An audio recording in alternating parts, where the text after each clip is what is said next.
Hello, everyone. This evening, we step into the raw, smoke-laden atmosphere of a medieval peasant village. A world where the scent of burning logs clings to the beams overhead, and the ground beneath you is nothing more than hard-packed earth, swept only when someone thinks of it and never truly clear of scattered chicken feathers. You're standing inside a single-room dwelling, where faint candlelight flickers across uneven wooden supports, and the air carries the aroma of tonight's stew alongside a more distinctly human note. The straw mattress in the corner is uneven and shared, a tangled heap of blankets, wool, and whatever straw the goat hasn't claimed. You wouldn't last long here if you expected anything resembling modern privacy or romance. So before you get too settled, take a second to like the video and subscribe, but only if you truly enjoy the content. And let me know in the comments where you're watching from and what time it is for you right now. Now dim the lights and let's begin this evening's journey together. You walk across the compacted dirt floor, feeling its rough, uneven surface beneath your bare feet. In the corner, the straw bed has molded itself over years to the shapes of those who sleep on it. There's no memory foam here, just a scratchy echo of the fields it came from. If you're lucky, it's slightly raised off the ground to keep dampness from seeping into your joints. If not, you share it with the family chicken until she finds a warmer spot. This was the intimate setting for most peasant love stories, unfolding on bedding that also hosted fleas, lice, and the occasional mouse racing through the dark. And yet, this was ordinary. In fact, historians still debate whether peasants even saw the bed as a private space or simply another part of daily labor. Your closeness isn't hidden by walls because there are none. That same mattress is where you give birth, nurse your baby, recover from illness, and yes, try to steal a moment with your partner. Privacy here isn't about space, it's about timing. By the faint glow of the hearth, you might try to create a mood. But mood in a medieval hut comes with smoke stinging your eyes from a hole in the roof that serves as a chimney. The warmth is comforting, especially in winter, so you endure the irritation and the cough. This was romance shaped by survival. The floor isn't swept for appearances. It's cleared so you don't trip over a stool on your way to bed. You might even have to nudge the family dog or sheep aside before crawling under the wool blankets. The key historical truth is this. Most medieval peasants lived in one-room homes where every part of life happened in the same space. Archaeological evidence from peasant cottages shows that sleeping areas were just one section of a multi-purpose room, with animals sometimes kept under the same roof for warmth. That means the soundtrack to your love life might include a goat's bleat or the clank of a cow's chain. Here's the strange part. Some couples actually found this comforting. The familiar sounds, the nearness of people and animals, the steady rhythm of breathing in the dark, it all created a sense of shared existence that, in their world, was as romantic as a candlelit dinner. If you look closely, a medieval peasant's idea of intimacy was a communal experience, though hopefully without the neighbors literally joining in. Still, there were small ways to carve out privacy. You might hang a rough linen curtain from a beam to create a modest sleeping nook. You might scatter fragrant herbs in the straw to keep bugs away and add a pleasant scent. Imagine tucking sprigs of lavender into the bedding not for aesthetics, but because otherwise the smell might drive you away before any romantic talk could begin. And remember, there's no evening walk to the cinema or dinner at a candlelit restaurant. Courtship, marriage, and family life all happen within the same few square meters. That means your intimate conversations take place next to a pot of stew and under the crooked gaze of saint icons on the wall. It's humble, yes, but deeply practical. Historians still argue whether peasants saw intimacy as separate from daily life or just another necessary task like baking bread or mending clothes. There's something grounding about it. No elaborate setups, no checklists, just the willingness to connect wherever you can, even if that means on a lumpy bed with pigs rustling in the background. The packed earth floor beneath your feet carries the day's history. Muddy prints from the fields, spilled broth from dinner, small knee marks from mending a shoe.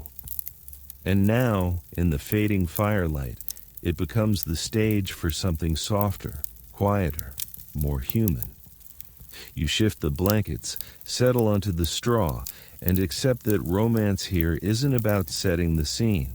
It's about finding it, no matter how much dirt is on the floor. You wake to the smell of hay and the soft shuffle of animals outside. The roosters have long decided dawn is whenever they please. You step into the morning chill, pulling your rough wool cloak around your shoulders, and the first thing you see is the barn, the social center for the young and hopeful. Courtship here is nothing like noble serenades. It's woven into the rhythm of work, and work is everywhere. You've been noticing how a certain person carries water buckets, the easy swing in their step, the way they toss hair back when it falls in their eyes. In a medieval peasant's world, flirting happens between tasks. You lift a grain sack together. You drink from the same ladle, and if the moment feels right, you hold it a second longer when passing it back. The barn isn't just for oxen. It's a place for subtle exchanges. The core historical fact is that rural courtship often centered on shared labor harvesting, threshing, milking. These were chances for young men and women to be near each other without breaking community rules. Many villages saw work gatherings as safe spaces where romance could grow without suspicion. It sounds wholesome, but there was always a spark of possibility. And here's the quirky part. Some communities had playful work games meant to allow a bit of contact under the cover of labor. Imagine a hay bundling contest where pairs tie and stack together, ending up laughing, tangled in stalks, brushing against each other by accident. It wasn't just fun, it was a sanctioned loophole in social norms. You lean your pitchfork against the wall and watch a couple near the feed trough taking forever to adjust a rope on the ox harness. The older women mutter about wasted time. The younger ones pretend not to notice, though they glance often. You feel the barn as a living thing, its timbers soaking up the rustle of straw and the soft conspiratorial laughter of those inside. Historians still debate whether such spaces were left unsupervised on purpose to encourage marriages, or if it was just a side effect of necessity. Someone had to work the fields while others tended animals. Either way, barns became neutral zones where rules bent just enough for possibility. If you wanted privacy, you might slip into the loft pretending to fetch more straw. The ladder creaks, your boots stir dust motes that dance in shafts of sunlight, and you climb into a space smelling sweetly of dried grass. From here, you can see the whole barn below, invisible unless someone looks up. It's not soundproof, but it's removed enough to feel daring. There's a special romance in the barn's sensory world, warmth from the cows, muffled hoofbeats, the faint trickle of water in the trough, and the rich, earthy scent that clings to your clothes afterward. To a modern nose, it might not seem ideal, but to a medieval peasant, it was comfort, abundance, and life itself. Sharing that space with someone you like is almost an unspoken promise. I am part of your work, your days, your future. You move a pile of straw and find an old wooden comb. Someone left a small personal item in a public place. You picture its owner fixing their hair before meeting their sweetheart. These little tokens are scattered through the barn like clues in a story, hinting at private lives woven into daily labor. And maybe tonight, when the animals are fed and tools are put away, someone will suggest checking the harnesses one more time. You'll follow, pretending you don't know exactly what they mean, and the barn will close around you like a conspirator, holding its breath until you leave. You sit up on the edge of the bed you share with most of your household and stretch, your breath fogging slightly in the cool morning air. Across the room, your younger siblings are still curled together like puppies, and the hearth has burned down to embers. Outside, mist hangs low, and through it, you hear the distant ring of the church bell. Another reminder that life here follows rhythms far older than you. Today is market day, but before you reach the stalls, you'll witness a tradition that's equal parts awkward and oddly charming. The one-room home isn't just where you sleep and eat. It's also the stage for one of the most public parts of private life, the bedding ceremony. Imagine this happens when a couple is newly married and the entire community decides it's their duty to send off the first night properly. Neighbors and relatives crowd in, cracking jokes, singing songs, sometimes even guiding the newlyweds to bed with teasing and blessings. It's not about voyeurism in a crude sense. It's the village claiming a stake in the union, making sure it starts strong. Records from rural parishes show this wasn't just for nobles. In many peasant villages across Europe, the putting to bed was a semi-ritual act that blurred celebration and community oversight. The idea was to strengthen bonds, ensure legitimacy, and yes, give everyone a bit of entertainment in a life with little of it. In one 14th century French village account, the groom's friends carried him into the bedroom on their shoulders, while others tossed handfuls of grain across the bed for fertility. In another, from rural England, the bride's veil was snatched at the doorway, supposedly to let blessings in, but clearly for a burst of rowdy laughter. Social historians still disagree on whether these ceremonies were joyful for the couple or quietly dreaded. On one hand, it was a kind of wedding gift from the whole village: food, song, support. On the other, it meant almost no privacy on a night you might have wanted for yourselves. You can imagine the flushed faces, forced smiles, nervous glances at the door as another aunt or cousin steps in to wish you well. The sensory details are vivid: candle wax dripping onto floorboards, faint fiddle music from outside, the press of bodies in a small room thick with wood smoke and laughter. A neighbor hands you a mug of ale to keep warm, but you're not sure if it's for comfort or courage. The straw mattress creaks when you sit, and someone shouts from the doorway, "Make sure it doesn't squeak too much," sending the crowd into roars. There's a strange intimacy to it, not just between the couple, but between the couple and the entire village. It's a reminder that in the medieval world, marriage wasn't only about love. It was about alliances, property, and shared survival. The private was always, to some degree, public. When the door finally closes and the last guest stumbles away, you can still hear muffled singing fading into the night. The hearth glows faintly, The blankets are warm from the press of bodies, and you're left in that curious medieval mix of romance and ritual, where your first night together comes preloaded with both blessing and burden. The air outside is sharp with the scent of wet earth, and you follow the winding path toward the churchyard. The wooden doors are still shut, but you're not here for Sunday Mass. You're here for something older, more unusual, a custom that unfolds right at the threshold.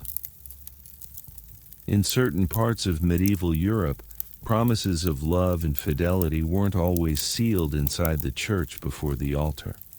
Sometimes they were spoken outside, literally on the church doorstep, as if the building itself was listening. Village customs show this was more than a quaint habit. For many peasants, entering the church for a marriage meant fees, official witnesses, and the priest's record book. Standing at the doorway, however, let couples make vows in full view of the community, without the full cost or formality. Some called it troth plighting. Others saw it as the first step toward eventual church recognition. You can picture it now. The wooden planks beneath your feet worn smooth by decades of villagers passing in and out. The air smells faintly of candle smoke leaking from cracks, and your breath mingles in the cold with the person you're about to pledge yourself to.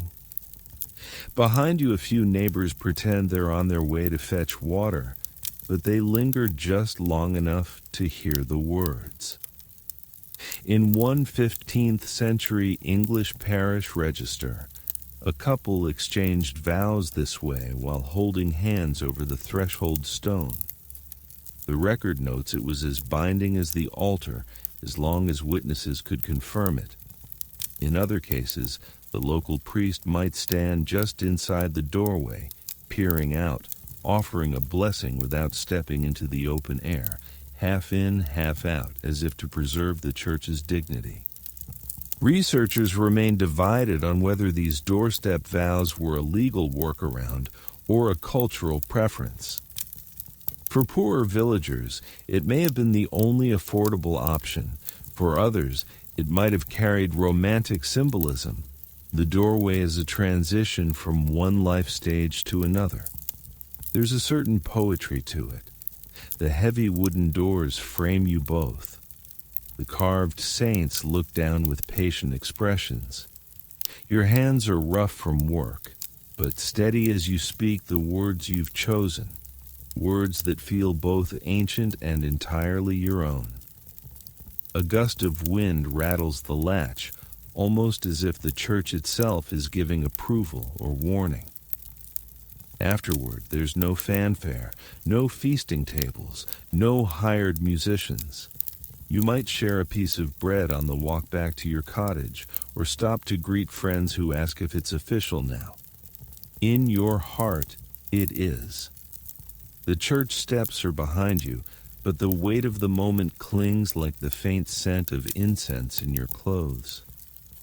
A quiet reminder that sometimes love in the medieval countryside needed no more than a threshold to stand on. The year turns in a slow circle here. The sky shifts its color. The fields change their scent, and with each season comes a different rhythm of village life. Love, like everything else, bends to these cycles. You might think desire is constant, but in the medieval countryside, it often rose or fell with the calendar. The very pattern of planting and harvesting shaped when and how couples found time for closeness. In the long months of spring, the air is restless.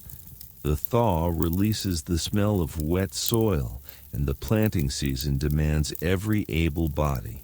Hands are busy, backs bent, yet the days grow longer and warmer, making twilight walks or stolen moments behind a hedge possible. For some, spring was the gentle beginning of courtship, when the future felt as open as the plowed fields. But come late summer, the urgency changes. The harvest looms like a king demanding everything from his people. It's well documented that during harvest, even married couples saw each other less in private. Everyone rose before sunrise, working until the moon climbed over the fields, meals eaten quickly under the open sky. Exhaustion wasn't just physical. It seeped into the small rituals of affection. You might exchange nothing more than a nod across a field, your hands too blistered for anything gentle. Still, there was a strange intimacy in the shared labor, a kind of wordless bond reinforced with each tied sheaf and carried basket. Winter, however, was a different story. The days were short, the fields lay dormant, and the hearth became the center of life. Couples found themselves indoors far more often, pressed together against the cold, their breath mingling in the shadows. The lack of agricultural urgency meant time for talking, for laughter, for warmth that wasn't just about firewood. In some villages, winter was even regarded as the season of conception, its timing ensuring births would come after the next harvest when food was more plentiful. Not every scholar agrees on how deliberate this was. Some argue that birth record patterns are more coincidence than strategy, pointing to the unpredictability of medieval life disease, famine, and the occasional war could scatter even the best-laid plans. Others believe couples and communities were far more calculating, consciously aligning intimacy with survival needs even if they didn't write it down. One 14th century farming diary from Flanders notes that in summer the bed is for rest, in winter for love, followed by an entry on sheep shearing, suggesting the writer saw no separation between work and affection. They were all part of the same cycle. Imagine the comfort of that rhythm, the way it sank into your bones, the busy urgency of planting, the long silence of winter evenings, the soft in-between days of autumn when the year seemed to sigh before starting over. The sensory contrast between seasons was stark. Summer's love smelled of sweat and fresh-cut grass, the air alive with crickets. Winter's love was wrapped in the smell of wood smoke and wool, with only the creak of cottage beams to break the hush.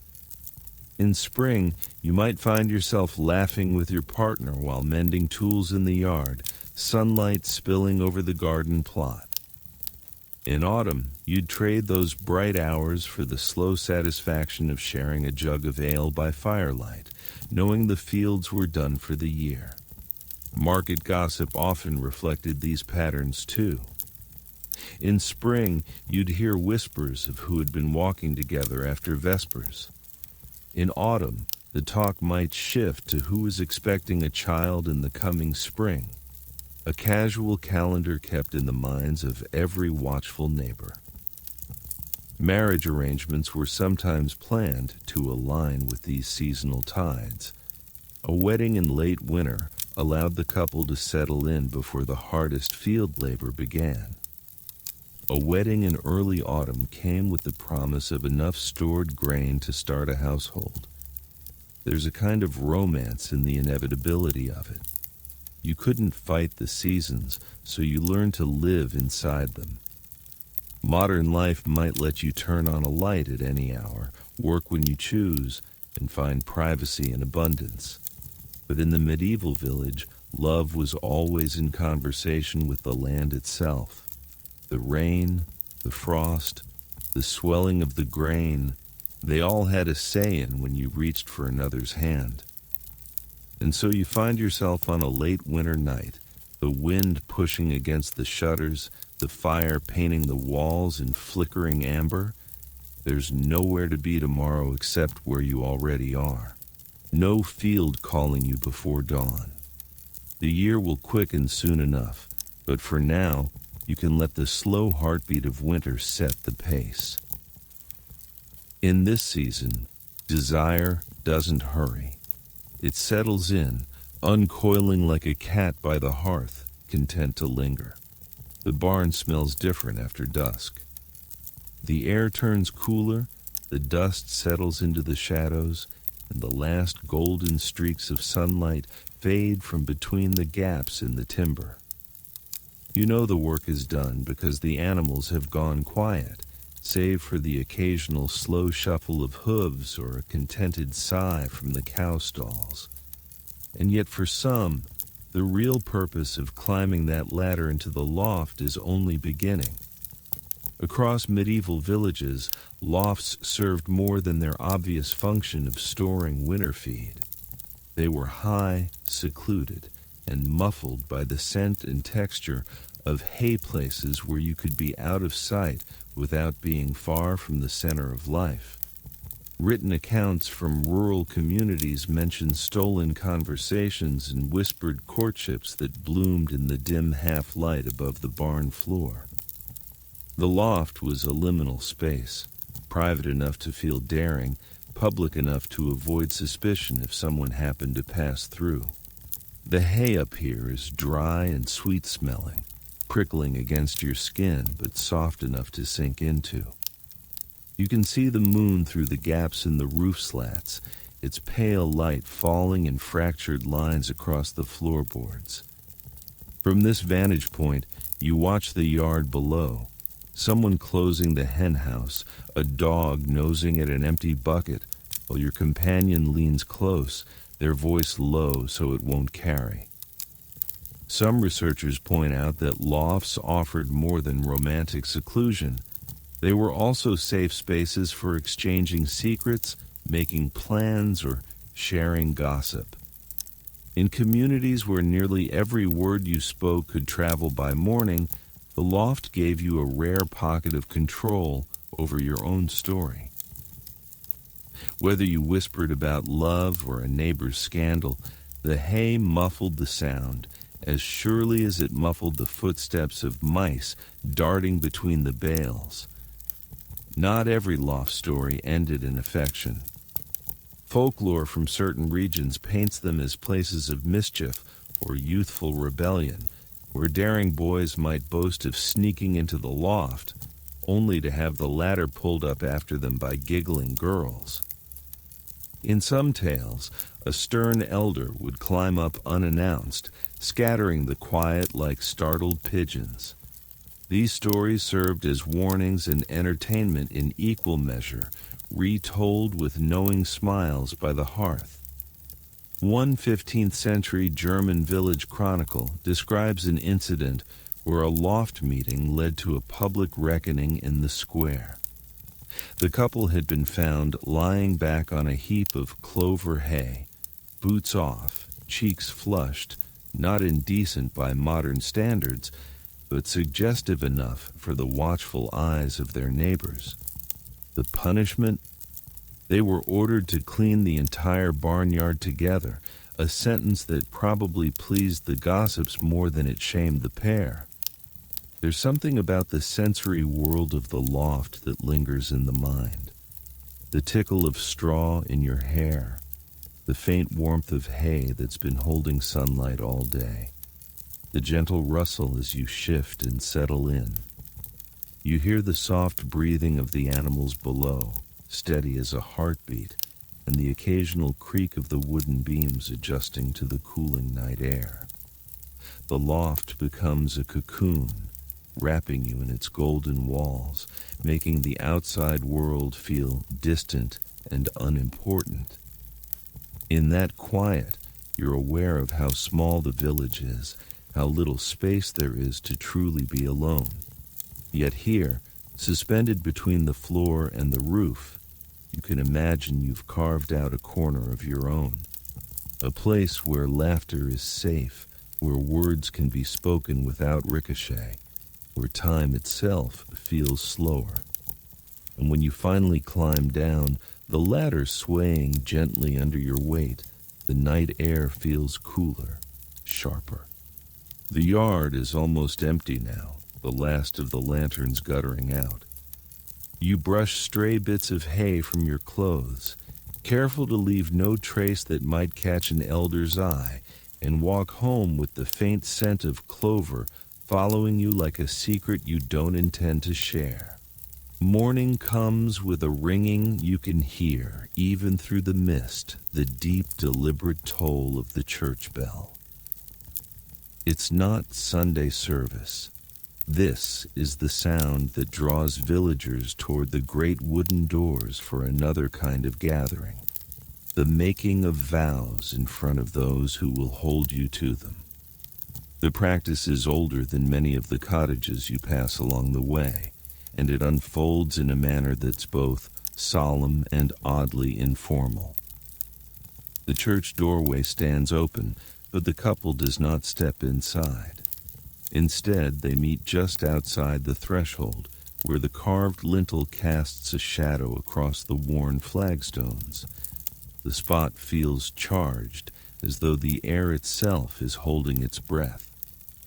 In a time when formal marriages often required costly documentation or the oversight of high-ranking clergy, some couples took to sealing their promises here, within sight of the altar, yet not quite on it. Parish records from parts of England and northern France show that these doorstep unions carried real weight. A pair could clasp hands over the threshold stone, speak their vows clearly in the hearing of witnesses, and walk away considered bound in the eyes of their neighbors. The logic was simple. Everyone saw it, everyone heard it, so everyone could vouch for it. In a world where memory served as legal proof, that was enough. The sensory details are vivid, even centuries later. The air smells of old oak and damp stone. The morning light filtering through stained glass spills faint colors on the ground. A neighbor stands nearby with a basket of onions, pretending she's only passing through, but her gaze is fixed on the couple's clasped hands. Somewhere, a child giggles before being hushed.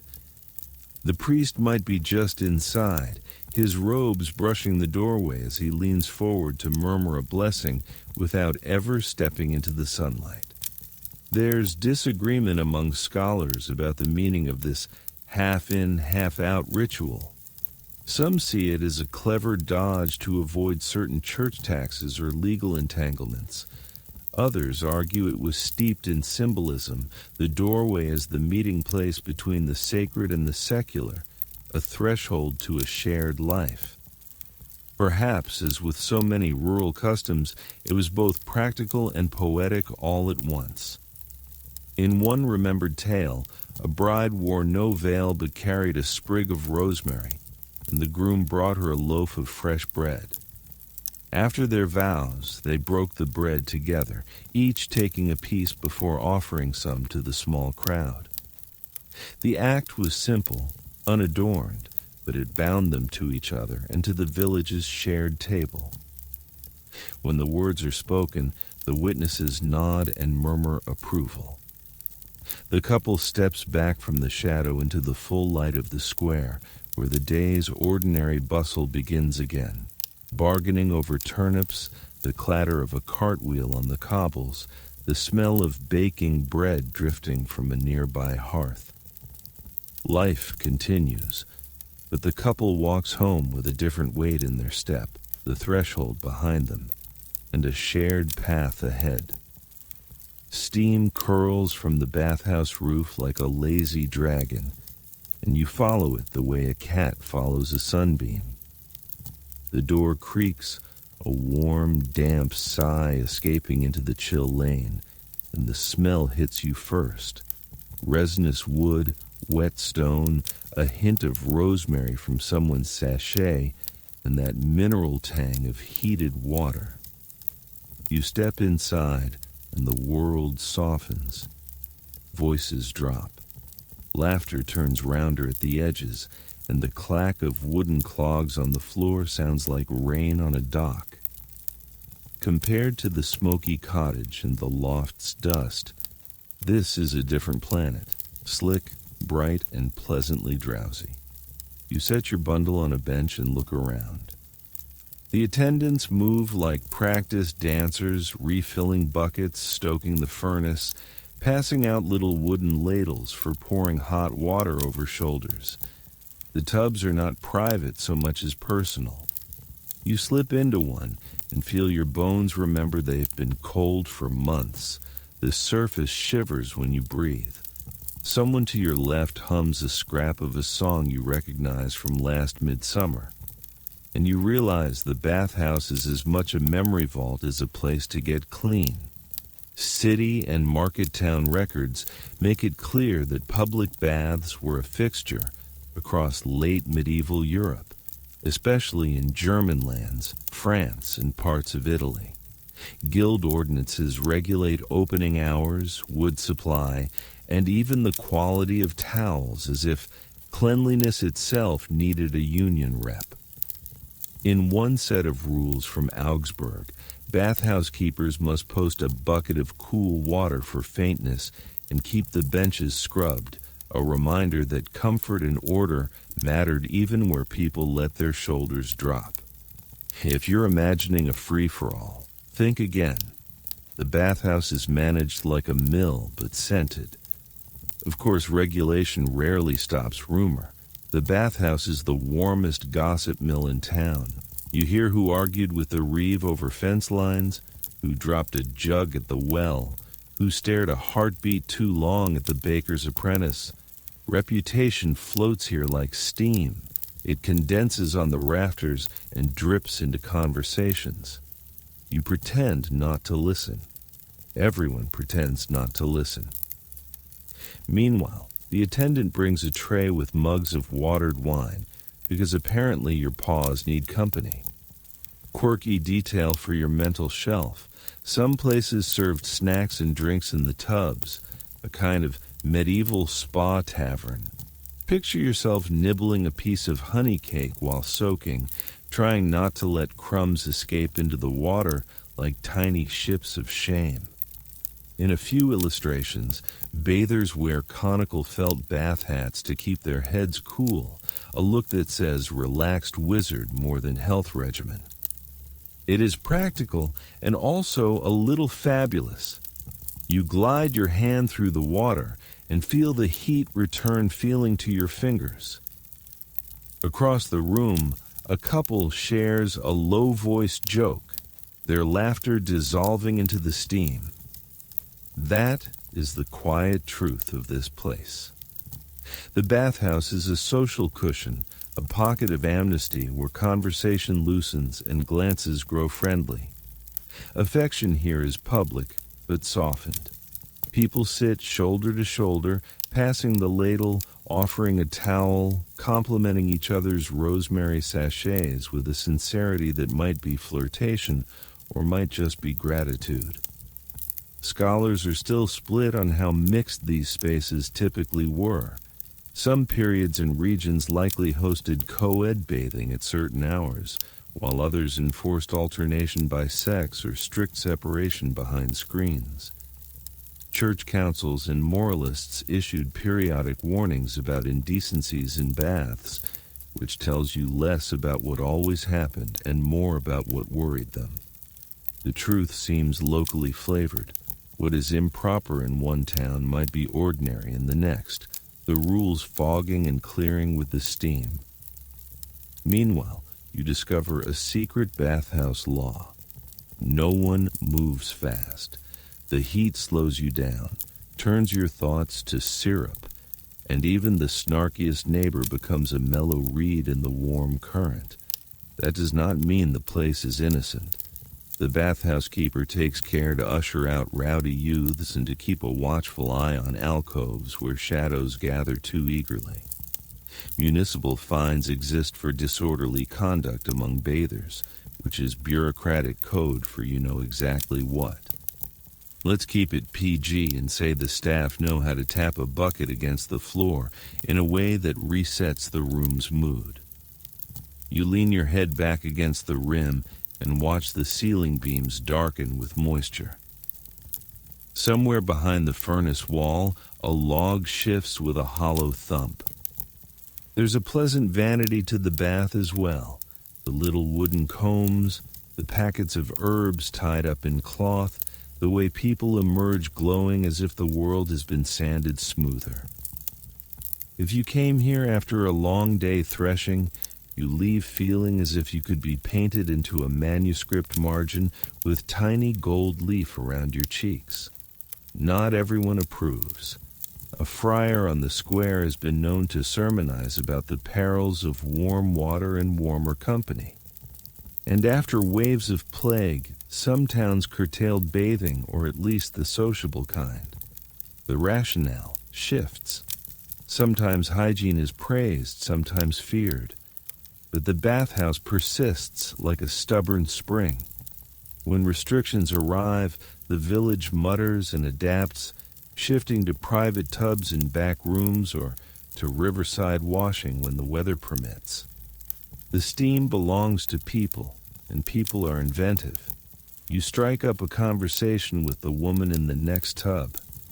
She tells you how her cousin met her husband here after he offered her the better ladle and a seat closer to the furnace, which might be the most practical romance you've heard all year. You both snort softly at that, causing a tiny tidal wave that laps the rim. Light joke number 1. You note that nothing says, "I care about you," like upgrading someone's ladle. Light joke number 2 arrives when an attendant scolds a boy for cannonballing into a tub, which is apparently not a sanctioned medieval swim move. Light joke number 3 is your internal vow to invent a line of luxury bath hats and become, as the minstrels say, absurdly well-to-do.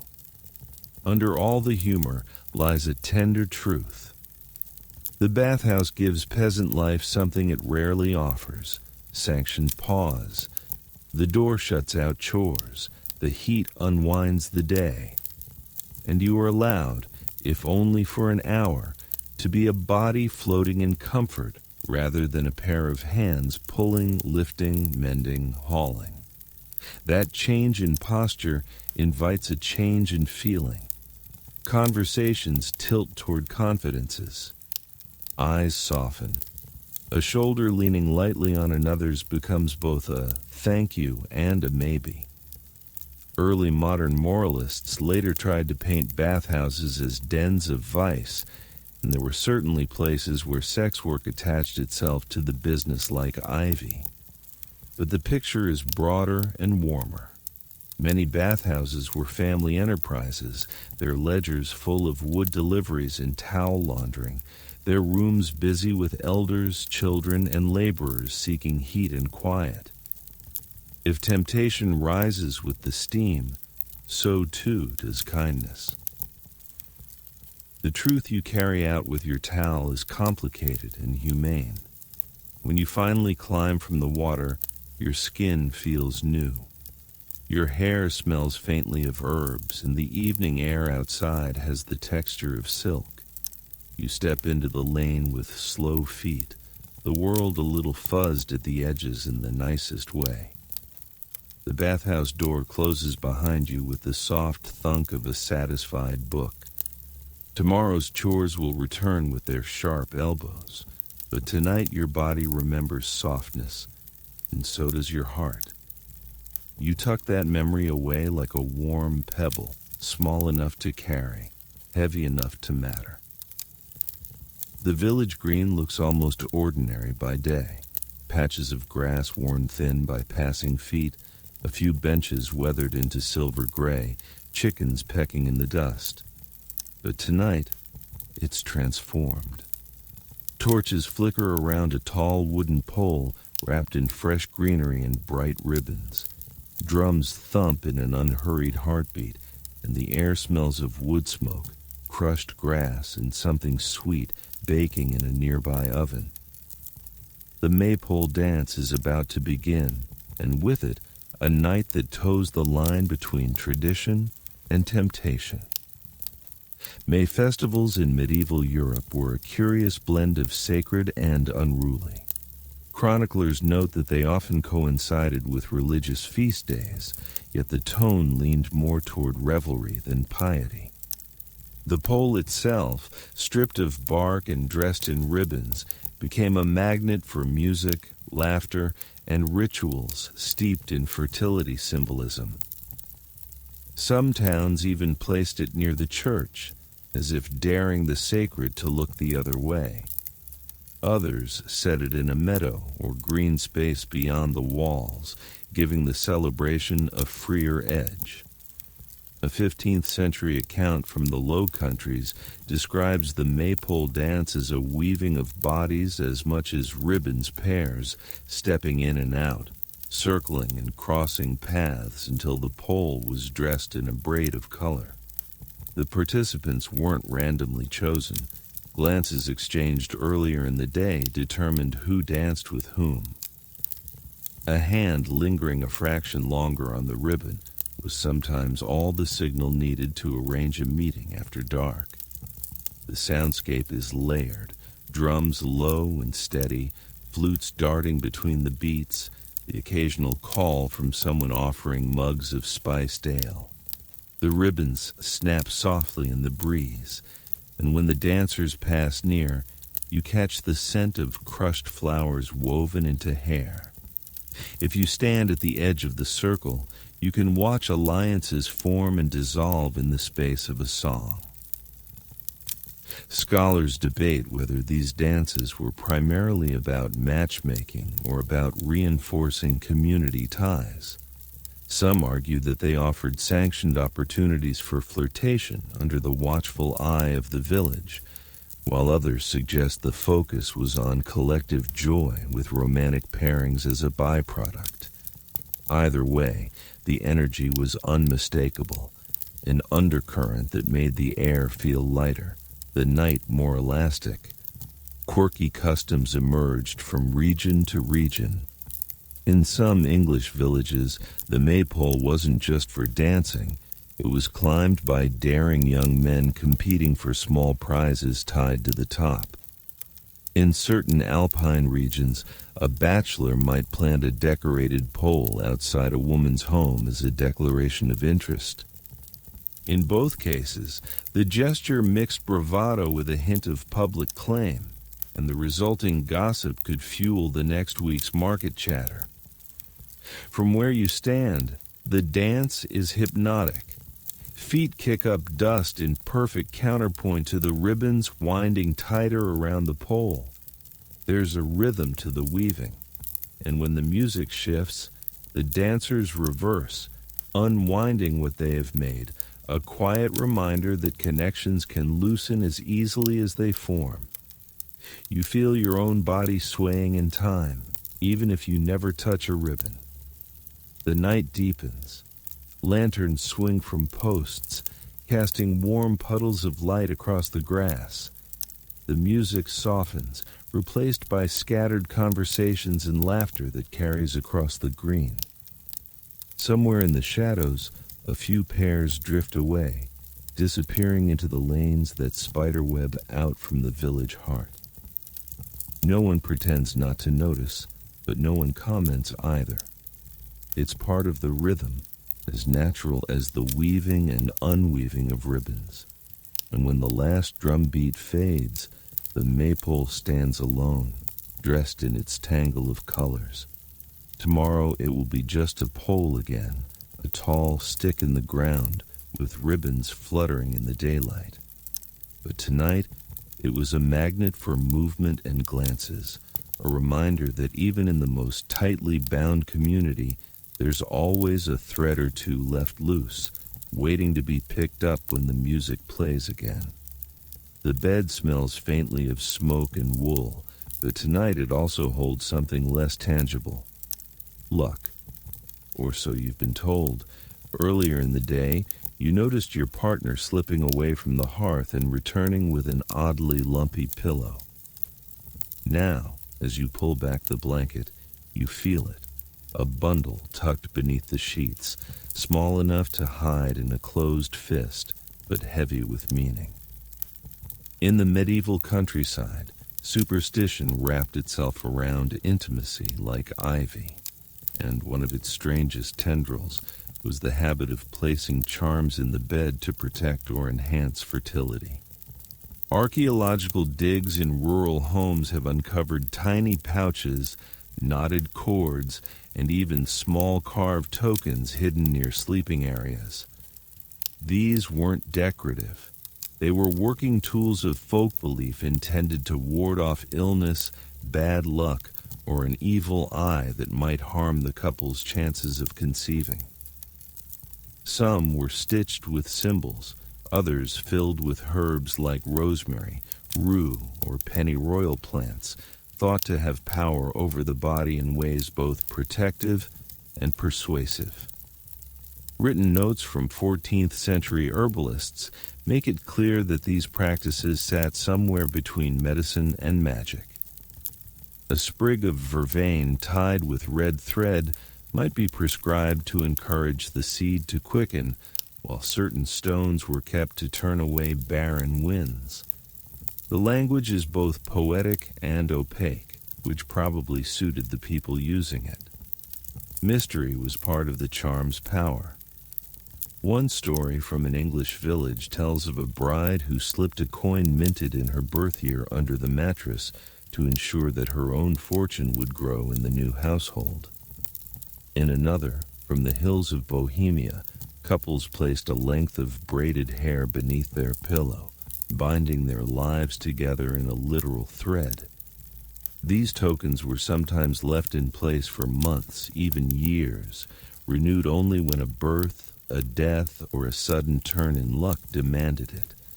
There's no consensus among historians about how much faith people placed in these objects versus the comfort they provided.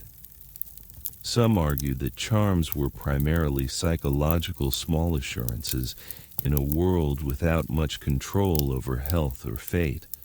Others see them as deeply spiritual, woven into a worldview where unseen forces shaped every aspect of life. Either way, the act of placing something under the sheets before a shared night carried an undeniable intimacy, a wordless message between two people. I want this to be safe, to be good, to last. The sensory side of the ritual was as important as the object itself. Imagine slipping into bed and catching the faint peppery scent of crushed rue or the sweet grassy perfume of chamomile. The knot of thread might press lightly against your hand, reminding you it's there, even in the dark. And if the bed creaked unexpectedly, perhaps you'd glance at each other and whisper a joke about the charm already working. Not all tokens were benevolent. In some cautionary tales, charms were planted by jealous rivals to sour a relationship. A knotted cord with 9 twists hidden deep in the straw might be blamed for sudden quarrels or a run of bad harvests. Such objects, once found, were sometimes burned in the hearth with prayers muttered under breath insurance against whatever unseen ill they carried. The practice even seeped into local law. One 15th century manorial court record from northern England finds a woman for placing ill-luck herbs in the bridal bed of another, which suggests not only that such sabotage was feared, but that it was taken seriously enough to punish. Folklore often exaggerates, but legal records tend to mean business. Tonight, the charm in your own bed is benign. It rests quietly under the linen, carrying its bundle of herbs and a small bead carved from bone. Whether it works in any measurable way is beside the point. The point is that it was placed there for you with care and intention in a world where care itself is a precious currency. As you settle into the warmth, the tiny knot of fabric feels less like superstition and more like a promise, one you can feel with your fingertips, even as you drift toward sleep. The cottage is quiet, except for the slow crackle of the hearth. Outside, the night deepens, and you know that before long, the household will sink into the peculiar rhythm of sleeping in shifts. To a modern ear, it sounds odd. Why break sleep into two parts? But in the medieval countryside, it was as ordinary as the sound of the bell at vespers, woven into life. The pattern went like this. After the evening meal, everyone would drift toward bed and sleep for a few hours, the first sleep. Then, sometime after midnight, you'd stir awake, not just from habit, but because the fire needed tending, the animals might need checking, or certain quiet tasks were best done while the village slept. This in-between period, called the watch or dead of night, could last an hour or more. Afterward, you'd return to bed for your second sleep, which carried you through to dawn. Records from early modern court testimonies and 13th-15th century household accounts make it clear that this segmented pattern was common enough to be unremarkable. The very phrase, first sleep, appears casually without explanation in letters and depositions, as if no one needed to be told what it meant. Medical texts of the time even advised on what to eat between the two sleeps to avoid indigestion: light bread and warm ale, if you could manage it. It's during that midnight interval that some of the village's most private encounters happened. With the younger children and elders still asleep, couples found themselves in a rare cocoon of quiet. You could talk without the constant hum of daily chores, share a cup of broth, or slip out under the stars for a walk down the frost-silvered lane. This was the hour for murmured stories, gentle teasing, and plans for the next day that might never survive the morning's bustle. Folklore gives the watch a faint shimmer of magic. In certain regions, people believed this was when dreams could spill over into waking, when prayers were most potent, and when intentions whispered aloud might travel farther. For couples, that lent the time a subtle charge, as if anything shared in the dark might be more binding. Some scholars suggest that this pattern also served practical needs. In households where space was scarce, waking in the middle of the night allowed for a rearranging of sleepers, a check on infants, or a rotation of who got the warmest spot by the fire. Others point to the agricultural calendar during lambing season, for example. Those midnight hours were ideal for checking the pens without disrupting the rest of the night. You can picture it now. The glow from the hearth, dim but steady, the smell of wood smoke mingled with the faint tang of wool blankets. Outside, the air is so still you can hear the creak under its thin crust of ice. Your partner stirs, stretches, and meets your eyes in the half-light. There's no need for words. The rhythm of the watch has been in your bones since childhood. You share a sip of ale, maybe a laugh about the neighbor's goose that escaped again. And then the silence folds back over you both. Eventually, you slip into the second sleep, the one that carries you toward the rooster's call. It's a deeper rest, less restless than the first, as if the body has already let go of its unease in that wakeful middle stretch. When morning comes, you rise into the day knowing you've shared not just a bed, but a rhythm, a quiet middle chapter that belongs only to those who live by the pattern of the land and the slow arc of the night. By the time winter's grip loosens and the days stretch past supper, the village is ready for something wild. That's when carnival comes, an eruption of color and noise before the solemnity of Lent closes in. For peasants, it's more than just a festival.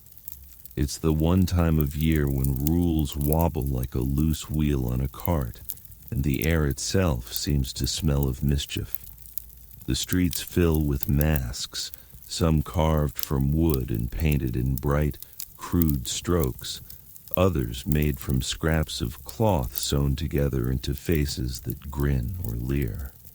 Behind each mask, a neighbor you might recognize by their walk or their laugh, though for today you pretend not to.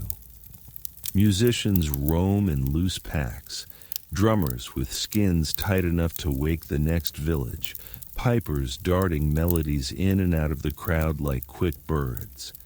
The air carries roasted chestnuts, spilled ale, and the faint sharpness of smoke from torches waving above the heads of dancers. Accounts from 14th and 15th century towns describe carnival as a world turned upside down, social ranks blurred, servants dressed as lords, women as men, and the poorest might play judge in mock trials staged in the square. In rural districts, the festival sprawled beyond the streets into fields and barns where plays and games tilted toward the body. This was the annual safety valve for a community under constant watchfulness, an officially sanctioned rebellion against its own rigidity. One chronicle from Flanders tells of marriage markets during Carnival, where couples, real or pretend, were paired off by a self-appointed mayor of fools for the night. Sometimes these matches ended when the masks came off. Other times they became actual betrothals weeks later. It was a chance for courtship to bloom under cover of chaos, for shy glances to sharpen into open laughter without fear of disapproval. The sensory overload was part of the point. Imagine standing in the square at dusk, torches flare against the deepening blue sky, ribbons whip in the wind, and the drums are so loud they feel like they're inside your chest. You taste sweetness from a stolen bite of honey. Hear the whoop of someone leaping over a barrel. Smell the heady mix of sweat and spilled wine. It's dizzying, almost dreamlike, as if the world's edges have gone soft for the night. Not everyone approved, of course. Church sermons from the period rail against unseemly conduct and public lewdness during these days, warning that the devil walks most freely behind a mask. Yet the festivals persisted, shifting location or adjusting their dates when authorities tried to rein them in. People needed their carnival like they needed bread. Both fed a hunger that was more than physical.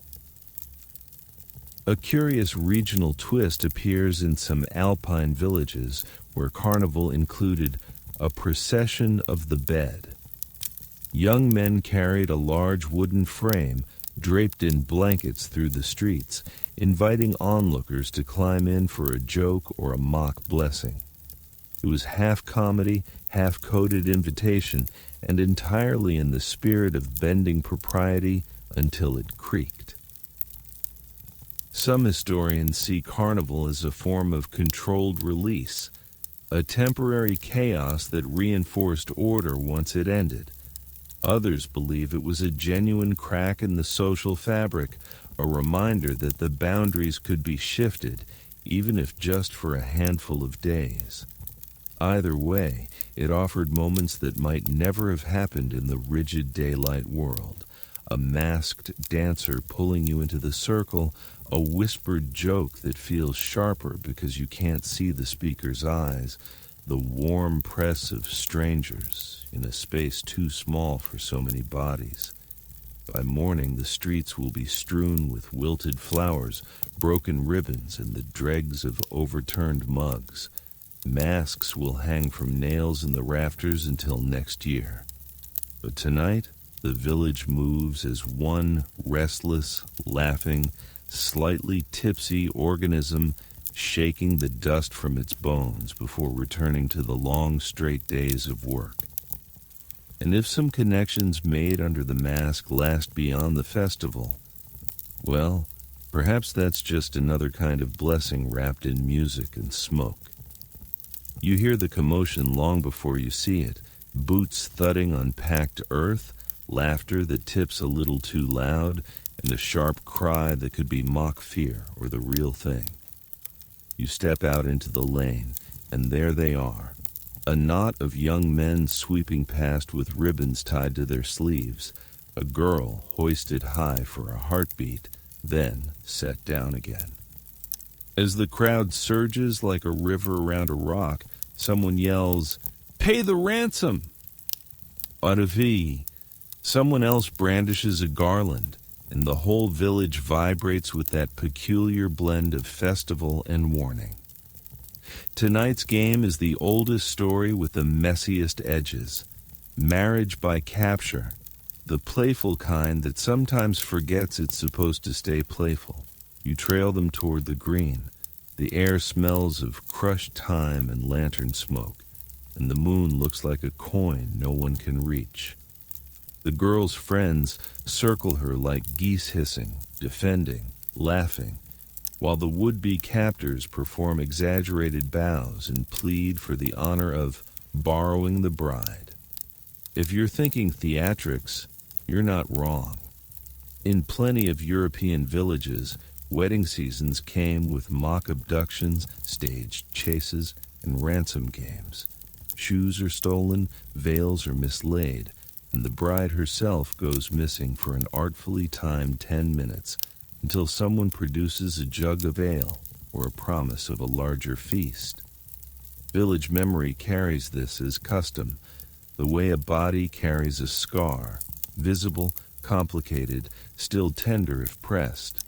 Legal records from the 13th to 15th centuries show the darker twin of this ritual. Courts across England, France, and parts of the empire prosecuted raptor cases, abductions that slid into coerced marriage or worse.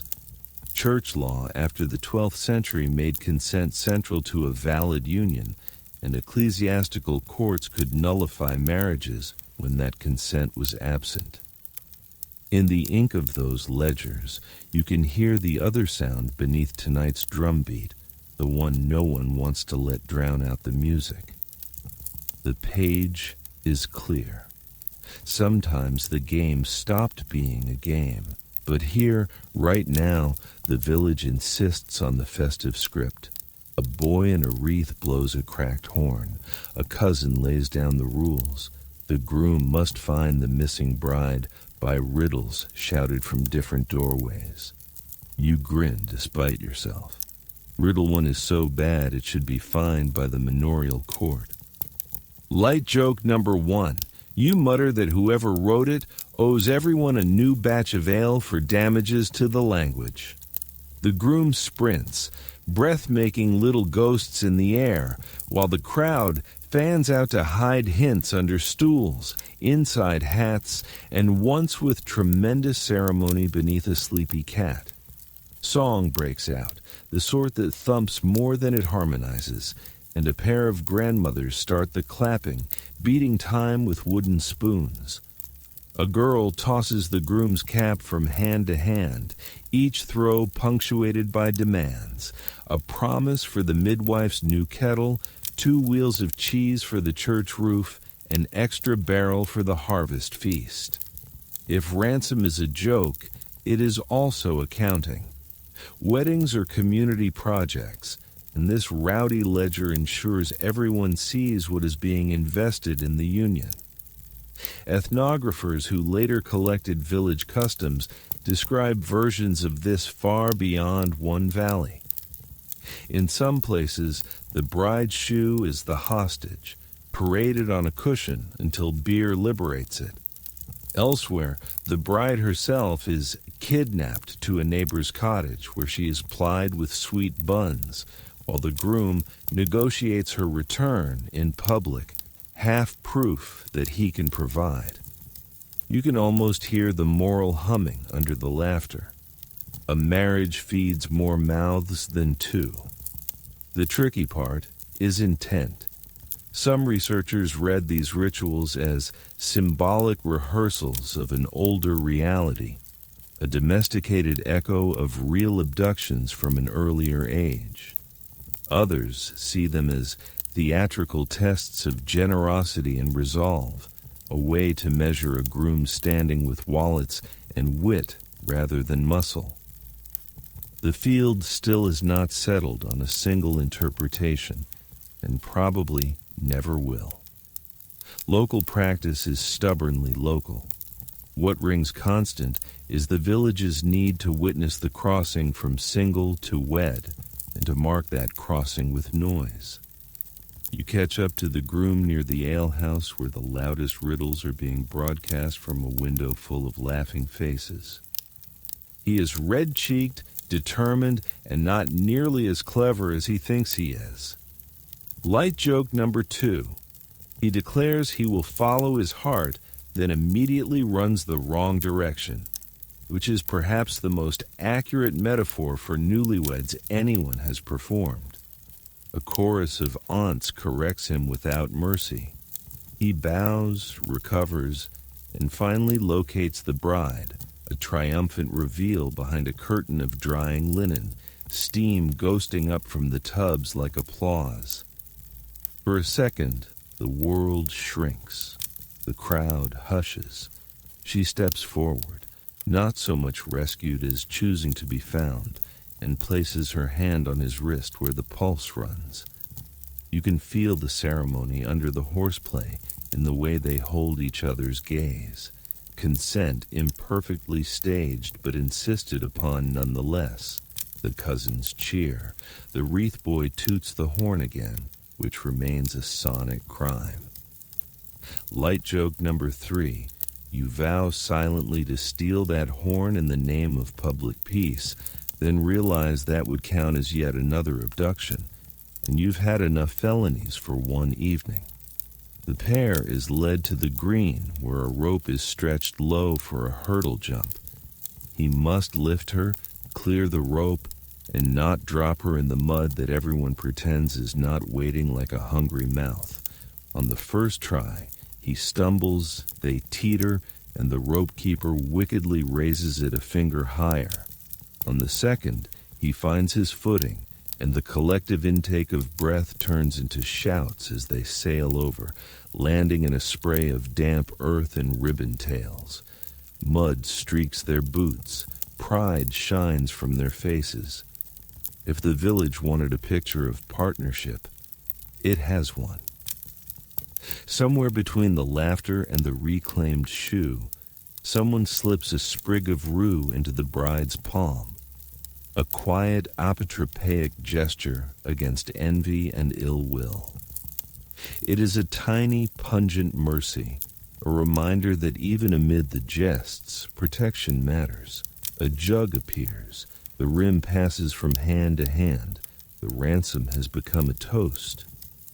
The night pushes a little warmer around the circle. Walking home, your thoughts don't quite settle. The theater has worked its charm. It has also exposed its seam. Custom can blur harm and humor until neither is easy to separate in the dark. Medieval villagers knew that too. That is why there are rules under the noise, why elders watch the edges, why the priest is conspicuously visible on the lane, and why the alehouse shutters are left open a hand's width. The ritual insists that a line exists and that the village together keeps it. When the couple finally disappears into the maze of cottages, the green exhales. Ribbons snag in hedges. Laughter fades into the smoke of banked hearths, and the moon climbs the last inch to the top of the church roof. What remains on the ground looks like the end of any party. Scuffed footprints, a bent garland, the groom's cap rescued from its travels. What remains in the mind is thornier and more precious. The knowledge that union is public, that joy is policed by care, and that the oldest stories need chaperones as well as singers. The alehouse door stands open, spilling lamplight onto the lane and drawing you forward on the scent of malt and smoke. Inside, the room is a patchwork of rough-hewn tables, long benches polished by years of elbows, and low beams that force the tallest patrons to duck as they cross. A pot of something hearty simmers at the hearth, barley broth, maybe, and above it hangs a rack of mugs waiting to be filled.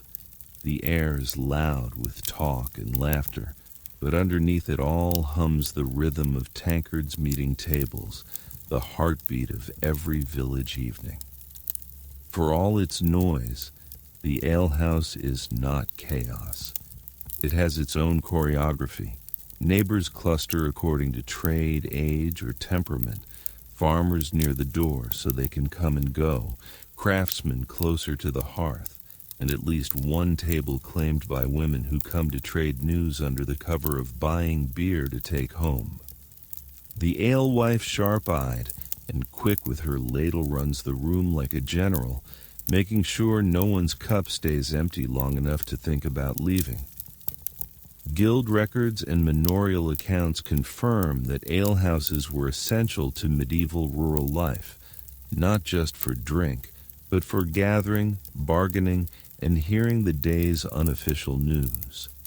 Without taverns and inns in the hamlet, the alehouse filled the role of both cafe and community hall, where you might settle a debt, hear the latest on a neighbor's sick cow, or learn who was courting whom.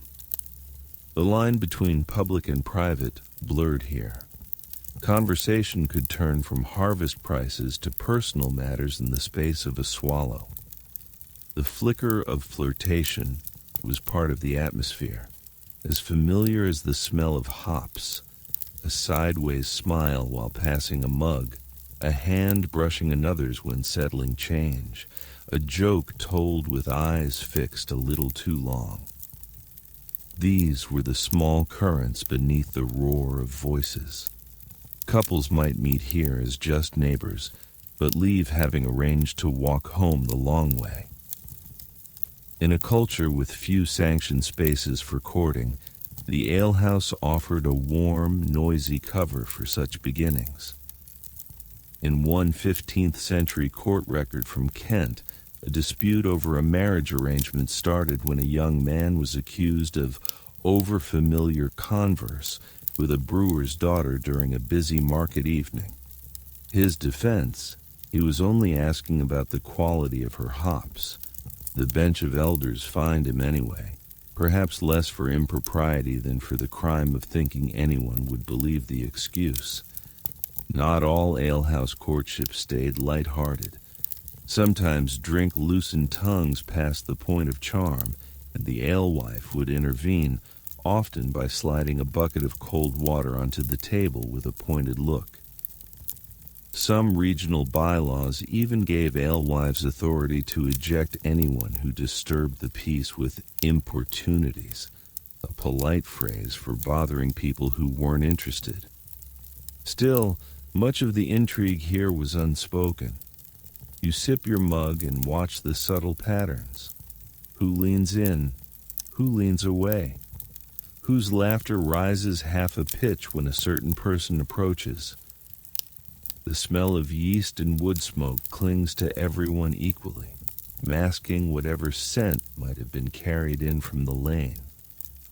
Somewhere in the background, a half-tuned lute is coaxing out a melody that keeps getting lost under the din. Ethnographers studying early modern rural life note that alehouses often doubled as neutral territory, one of the few places where someone from another village might mingle without causing comment.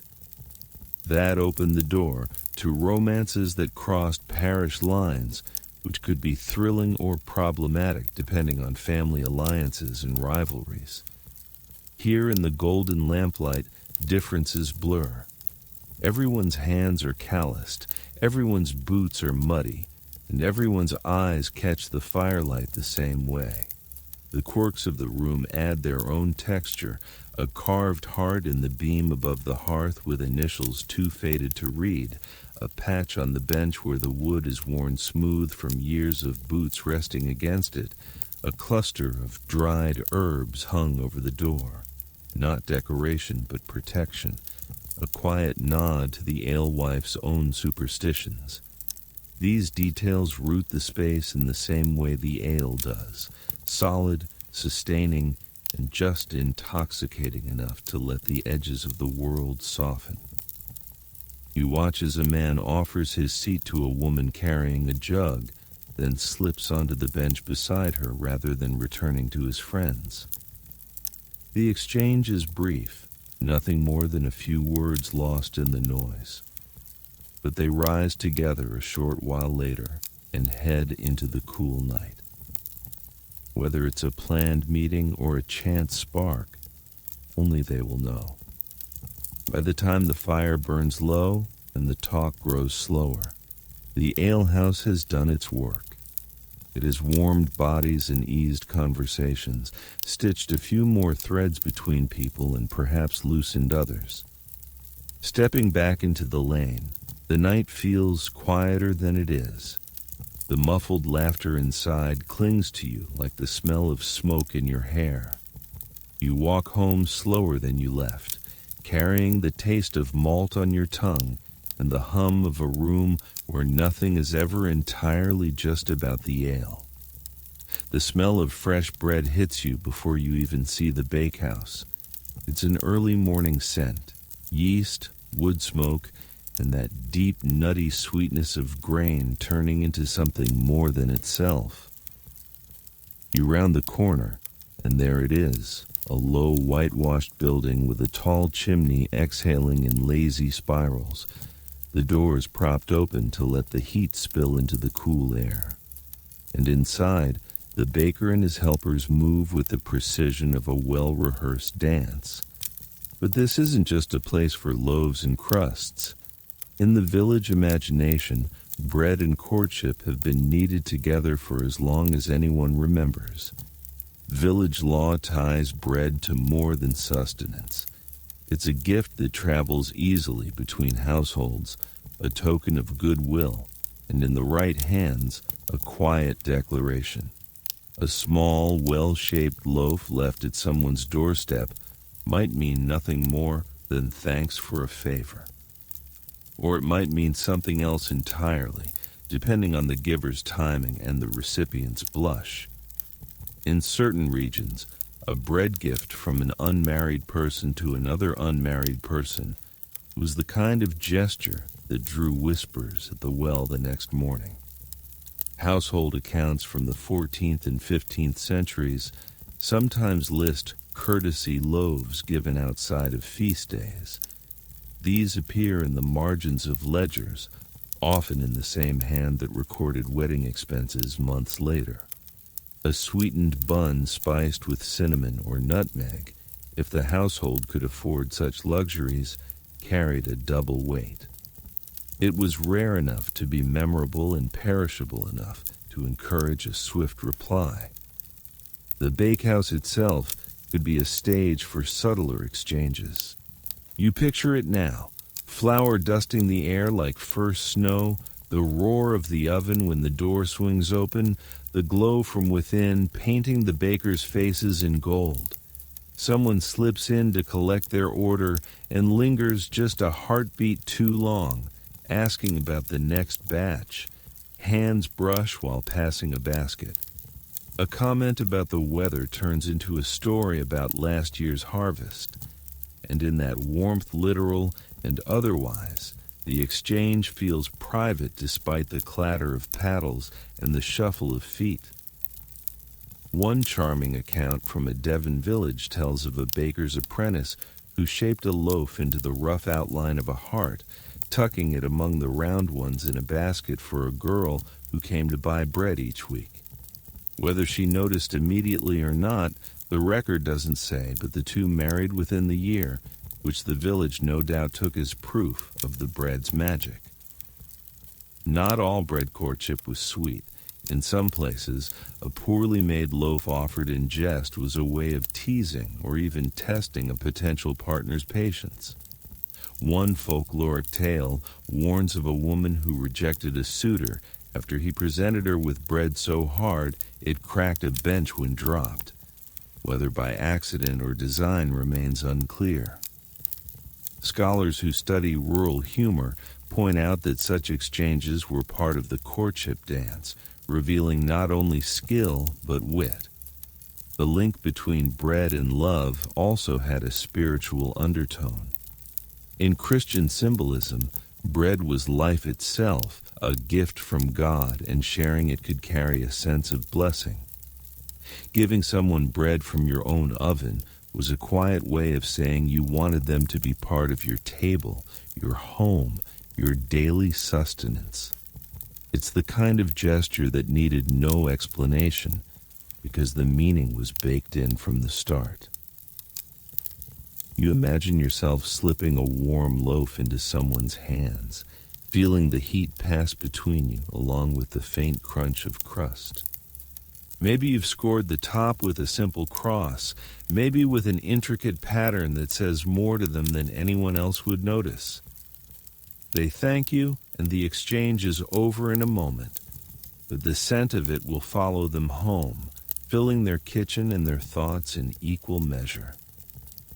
As the morning wears on, the bakehouse settles into its rhythm. Loaves slide in and out of the oven, baskets change hands, and the chimney continues its slow, satisfied breathing. You leave with a round loaf tucked under your arm, still warm enough to steam in the cool air. Maybe it's for supper, maybe for someone else entirely. Either way, you can't help but notice that bread never travels alone. It carries with it a little of the hands that shaped it, and sometimes, just sometimes, a piece of the heart.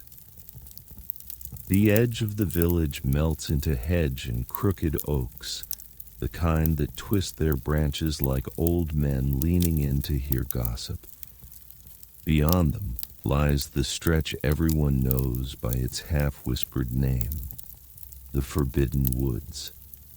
They are not vast enough to be truly wild, but they hold a reputation part shadow, part story, that keeps most people from venturing there alone, which of course makes them perfect for meetings you don't want your aunt or the reeve to see.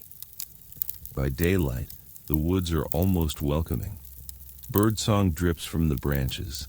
The air is laced with the scent of pine and damp earth, and shafts of sunlight pierce the canopy in soft gold columns. But by twilight, the palette shifts. Greens deepen to black, the undergrowth seems to move in the corner of your eye, and the silence grows thick enough to hear your own pulse. Couples who slip into these trees during festivals or long summer evenings know exactly why they've chosen this path. The woods keep secrets better than the alehouse, better than the barn, better than anywhere with a door someone might knock on. Parish gossip often featured the woods in a supporting role. She was seen returning from the copse with her hair loose, could mean anything from an innocent stroll to a scandal in the making. In a few court testimonies from the 14th century, disputes over promises made under the green boughs revealed that these wooded meetings sometimes carried as much social weight as a public vow, if the right people heard about them afterward. Folklore wrapped the woods in a mix of caution and invitation. Certain glades were said to be blessed spots where lovers' promises would hold fast. Others were hungry places where stepping into the wrong ring of mushrooms could leave you cursed in love for a year. These tales served as both deterrent and dare, and the result was predictable. Those with bold hearts or curious minds found themselves testing which stories were true. One particularly vivid account from a rural Welsh village tells of a young man who left a posy of wildflowers in the hollow of an oak for a girl he'd been too shy to speak to in public. She found it, replied with a ribbon tied to the same branch, and over the summer, the two built an entire courtship in silent offerings before ever meeting face to face. When they finally did, it was under that same oak, with only the breeze for a witness. Researchers looking into medieval land use note that forbidden didn't always mean off limits by law. It might simply mean the woods belong to the Lord's estate, making entry without permission technically poaching. The thrill of trespass added spice to the rendezvous. It also meant an unspoken rule. If you were caught, you claimed you were gathering firewood or mushrooms, even if your hands were suspiciously empty. The sensory pull of the woods is undeniable. You step under the canopy, and the village noise falls away. Leaves shift overhead in a low, constant murmur, as if the trees are holding their own counsel. The air smells cooler, heavier, carrying hints of moss and something sweet you can't quite name. Your boots press into the soft litter of last year's leaves, releasing a faint dry sigh with every step. In that hush, words carry differently. A joke lands softer, a compliment feels sharper. You might share a crust of bread from your pocket, a sip from a flask, or simply lean back against the same tree, letting the shared silence do the work. Light joke number 1 might be a mock complaint about how the branches are conspiring to ruin your hair. Number 2 could be about the squirrels acting as unpaid chaperones. Number 3 is the exaggerated groan when you realize you'll have to pick twigs out of your cloak before facing anyone in the village. Not all woodland meetings end in romance. Some are negotiations over dowry terms, over borrowed tools, over whether a whispered rumor needs quashing. The woods are as useful for diplomacy as they are for courtship. Yet the possibility lingers in every path, every clearing. Here, away from eyes and ears, you can say what you mean without it traveling faster than you walk. When you finally emerge back into the open, the light feels brighter than it should, as if the world has been turned up a notch. The village seems smaller after the stretch of shadow, and you carry a piece of that quiet with you, like a hidden talisman. Whether or not you've promised anything in the woods tonight, the trees will keep your visit, adding it to their slow-growing archive of footsteps and words no one else will hear. The sun hangs high, pressing its heat into the back of your neck until the air itself seems to hum. Out in the open fields, the wheat sways in slow, lazy arcs, and the only shade worth mentioning comes from the occasional tree at the far edge of a plot. Work is relentless in this light. Hands on sickles, backs bent, arms dusted with golden chaff. But even in the hardest seasons there are pauses, and in those pauses, the fields can host their own quiet chapters of village courtship. By custom, midday brings a short break. It's not long just enough to drink, eat, and let the muscles unclench before the second half of the day. Workers gather in loose groups under trees or near hedges, sharing bread, cheese, and whatever fruit is in season. But every so often, two people will wander just far enough to be out of the immediate circle, sitting side by side with their backs to a haystack or lying in the grass watching clouds drift over the sun. The separation is noticed, of course. In a place where everyone knows the color of your boots, nothing goes unseen. But as long as they return when the horn sounds, no one says much. Evidence from manorial rolls and field labor accounts suggests that these pauses were often the only socially acceptable moments for unmarried men and women to talk without a chaperone. The worksite was public enough to guard reputations, but sprawling enough to allow for a corner of relative privacy. In some regions, it became an unspoken expectation. If you wanted to speak to someone you fancied, you timed it for the midday rest. Folklore predictably embroidered the practice. One Devonshire saying warned that a rest too long in the rye means gossip by the fire, while a Bavarian proverb claimed that couples who shared their meal under the same tree would be married within the year. Whether such outcomes were wishful thinking or actual trend is up for debate among folklorists, but the persistence of the sayings shows how closely the idea of love was tied to work in the communal mind. Picture the scene: the smell of crushed stalks, the low drone of bees in the clover at your feet, the rough texture of a half loaf of rye passed between you. Sweat dries in the breeze, and your shoulders unknot just enough to make you feel human again. You trade a few jokes. Light joke number 1, about how the haystack would make a fine bed if it didn't itch so much. Number 2, about how the crows seem to be working harder than some of the men. Number 3, about how you'd gladly trade your sickle for a fishing rod if only the reeve would allow it. These exchanges can be clumsy, funny, or quietly intense. Sometimes they are little more than a breather in good company. Other times, they lay the first bricks of something more lasting, especially when the harvest season's long hours turn strangers into familiar faces and familiar faces into confidants.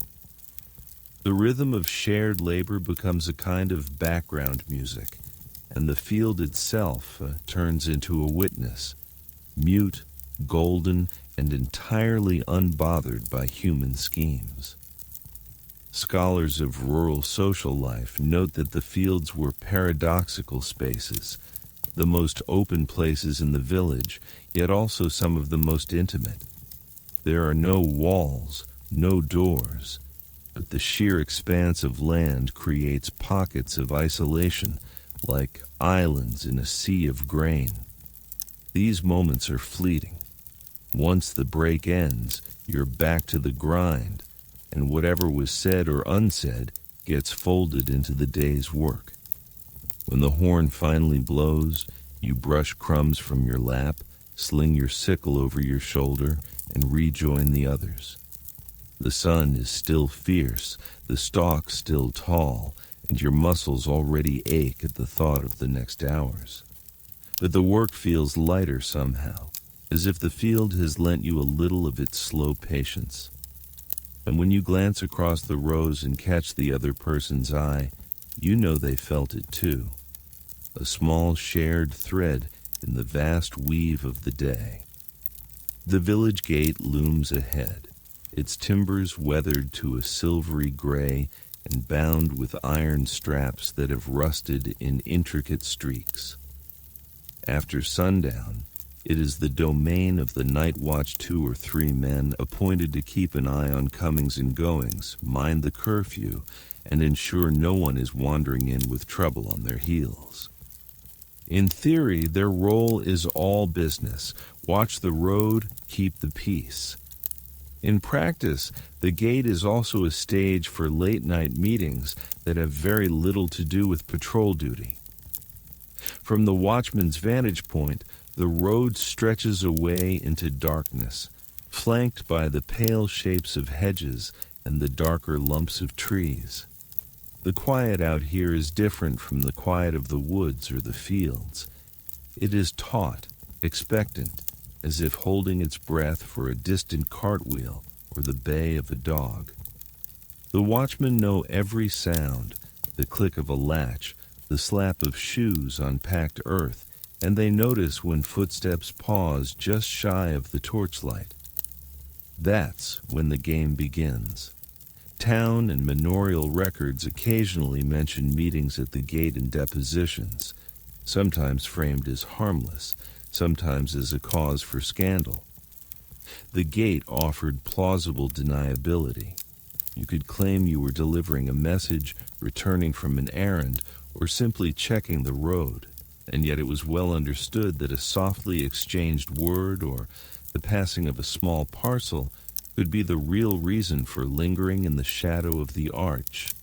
Imagine the scene on a mild summer night. The torches sputter in their brackets, drawing moths that flicker in and out of the flame. A watchman leans on his spear, trading lazy banter with his partner. You approach from the lane, the cool air smelling faintly of cut hay. Somewhere in the dark, someone is waiting for you, maybe in the deeper shade by the gatepost, maybe already talking to the watch in a voice pitched low. The sensory texture is thick, the creak of the gate hinges when the wind nudges them, the crunch of gravel under a shifting foot, the glow of the torch catching on a silver clasp, or the curve of a cheek. A meeting here is a mix of caution and thrill. Anyone could walk up at any moment, but the space is too public for anything overt. The value lies in the sliver of time it offers. A few words or a glance wrapped in the excuse of a chance encounter. Folklore treats the night watch as half guardians, half gossip brokers. In one Lincolnshire tale, a watchman was said to have matched 3 couples in a single summer by accidentally arranging their paths to cross at the gate. In another, from a Provençal village, the watch had to chase away a pair so many times that they finally ordered the gate locked earlier just to get some rest. Whether benevolent or meddlesome, the watch was part of the dance. Historians looking at municipal life in small settlements point out that gates were also liminal spaces, thresholds between the safety of home and the uncertainty of the outside. Meeting there carried symbolic weight. Your conversation existed in neither the public square nor the wild beyond, but in the in-between. That ambiguity gave such encounters a flavor that neither a barn nor a hearth could match. Light joke number 1 might be a whispered claim that you're simply checking the hinges for rust. Number 2 could be an exaggerated salute to the watch as you pass, as if you're the visiting lord inspecting his walls. Number 3 might be to remark when your companion finally appears that they're just in time for the changing of the guard, even if there's only one sleepy man leaning on a spear. The meeting, when it happens, is quick, 2 or 3 minutes maybe. You exchange news, slip a folded scrap of parchment from one hand to another, or simply share a look that says more than words would. Then, before the quiet stretches too long, you step away, letting the night close back over the space you've left. The watch resumes their rhythm. The torch flares once in the breeze, and the gate stands exactly as it did before, unchanged in shape, but holding your moment like a stone holds the memory of the sun. A low table near the hearth is scattered with stems of herbs, some bundled neatly with twine, others lying loose as if they've just been plucked from the garden. The smell in the room is sharp and layered. Rosemary's piney bite, the earthy bitterness of mugwort, the faint sweetness of marjoram. An old woman sits hunched over the bundles, fingers moving with patient skill, knotting and twisting the stems into patterns only she seems to understand. In the village, she is known for more than her midwifery or her skill with poultices. She is also the keeper of charms against straying hearts. In a world where loyalty can be tested by distance, harvest feasts, or the pull of a new face at market, people turn to quiet protections. These charms are not loud proclamations. They are meant to work in the background, slipped into a sleeve hem, stitched into a mattress seam, or hung behind a door frame where the wind can pass over them. They might be meant to bind affection, to ward off rivals, or to remind a wandering partner that their place is here, not elsewhere. Inventories from 14th and 15th century rural households occasionally list small packets or knotted cords alongside practical goods. In some cases, these were recorded after a death when possessions were divided. In others, They appear in disputes where one party accused another of casting knots to sour a relationship. The line between folk remedy and magic was thin, and crossing it could lead to anything from gossip to a summons before the manorial court. Quirky details from folk tradition abound. In parts of Brittany, a ribbon tied in 3 tight knots was hidden under the bed to hold a man's gaze in the home. In the Low Countries, women sometimes baked a small hard biscuit with an herb pressed into it and slipped it into their partner's satchel. The taste of it meant to remind him of home. And in one Irish village tale, a jealous suitor buried a carved wooden heart in the garden of his rival, hoping the root would wither his chances. Not all of this was taken lightly. Ecclesiastical records reveal sermons warning against binding the will through unnatural means. And while the church might have frowned, the reality was that such practices persisted in quiet corners. For some, these charms were nothing more than tokens of care, like a favor tied to a knight's arm. For others, they were serious safeguards, as necessary as locking the door at night. You imagine one being made, the table lit by a single candle, shadows swaying across the bundles of herbs, fingers selecting the right sprigs, maybe basil for faithfulness, maybe thyme for courage, and winding them together with red thread chosen for its color's reputation as a shield. The knot is tied slowly, the ends trimmed neatly, the packet small enough to hide in a fold of cloth. Light joke number 1. The knot maker mutters that if this charm doesn't work, nothing will except maybe a bigger dowry. Number 2, a friend asks if they can make one to keep their goat from wandering, which earns them an arch look. Number 3, someone suggests putting 2 charms in one bed just to be safe, a level of redundancy the charm maker deems amusing but unnecessary. Some historians suggest that charms against infidelity may have served more as public signals than private tools. If a partner knew such a charm had been placed, it might serve as a reminder, a visible or whispered warning not to test the limits of trust. Others argue that secrecy was the point, the magic working best when unseen. The truth probably lay somewhere in between, shaped by the personality of the person who made it. As you watch the bundle tied off and tucked carefully away, you realize that the gesture carries more than superstition. It's a statement of investment, time, skill, belief in a bond that is vulnerable simply because it's human. In a village where everyone knows your business and temptation can travel on the same road as the market cart, a charm is as much about reassurance as prevention.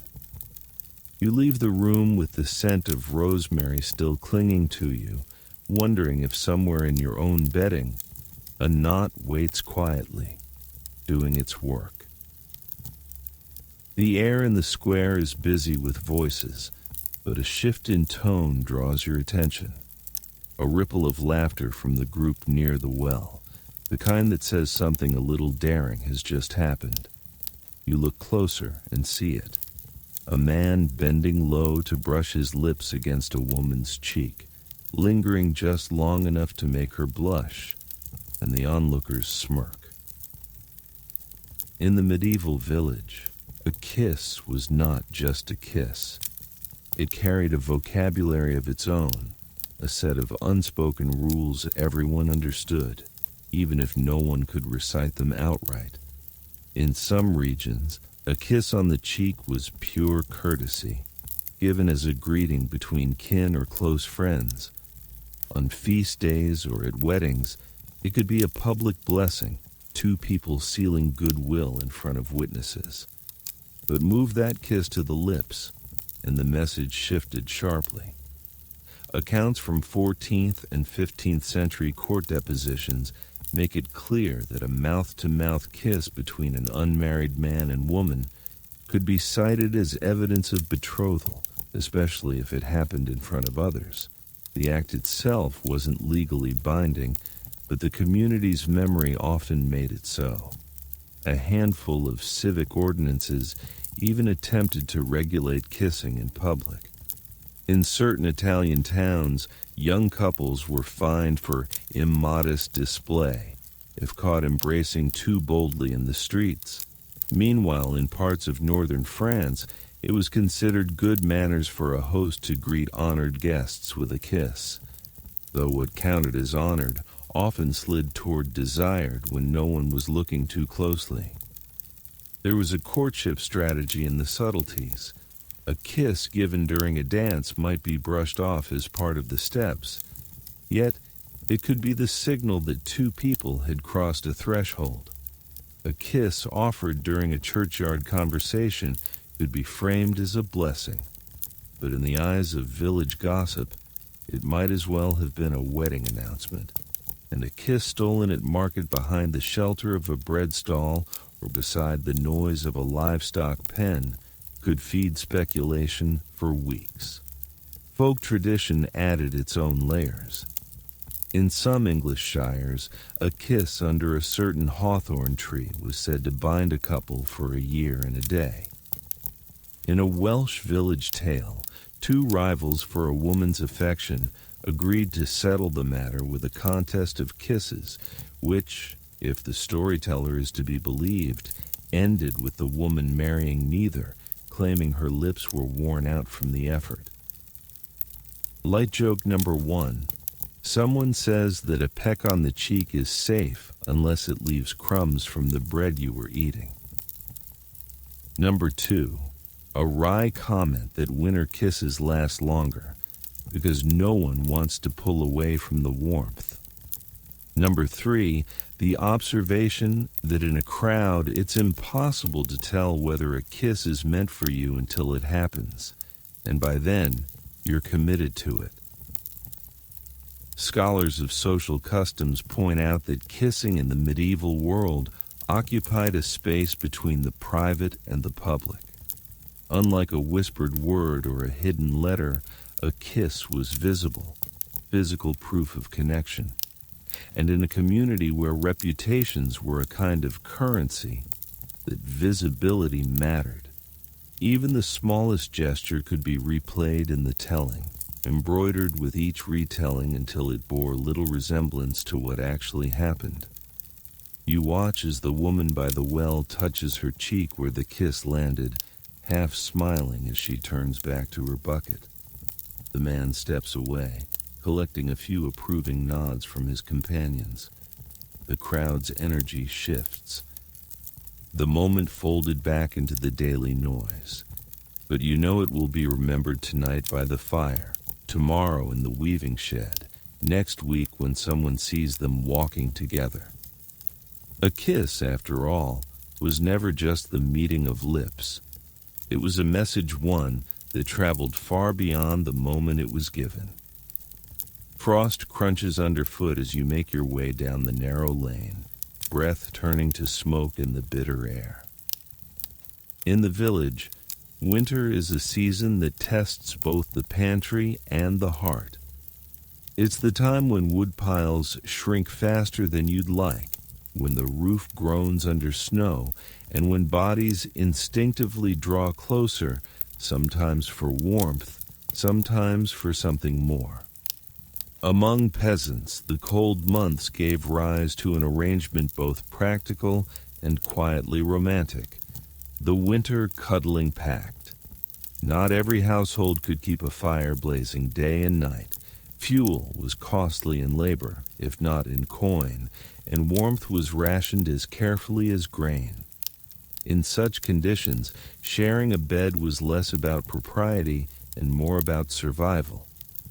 2 sets of shoulders under one blanket meant more heat trapped, fewer logs burned, and a better chance of making it through to dawn without waking numb.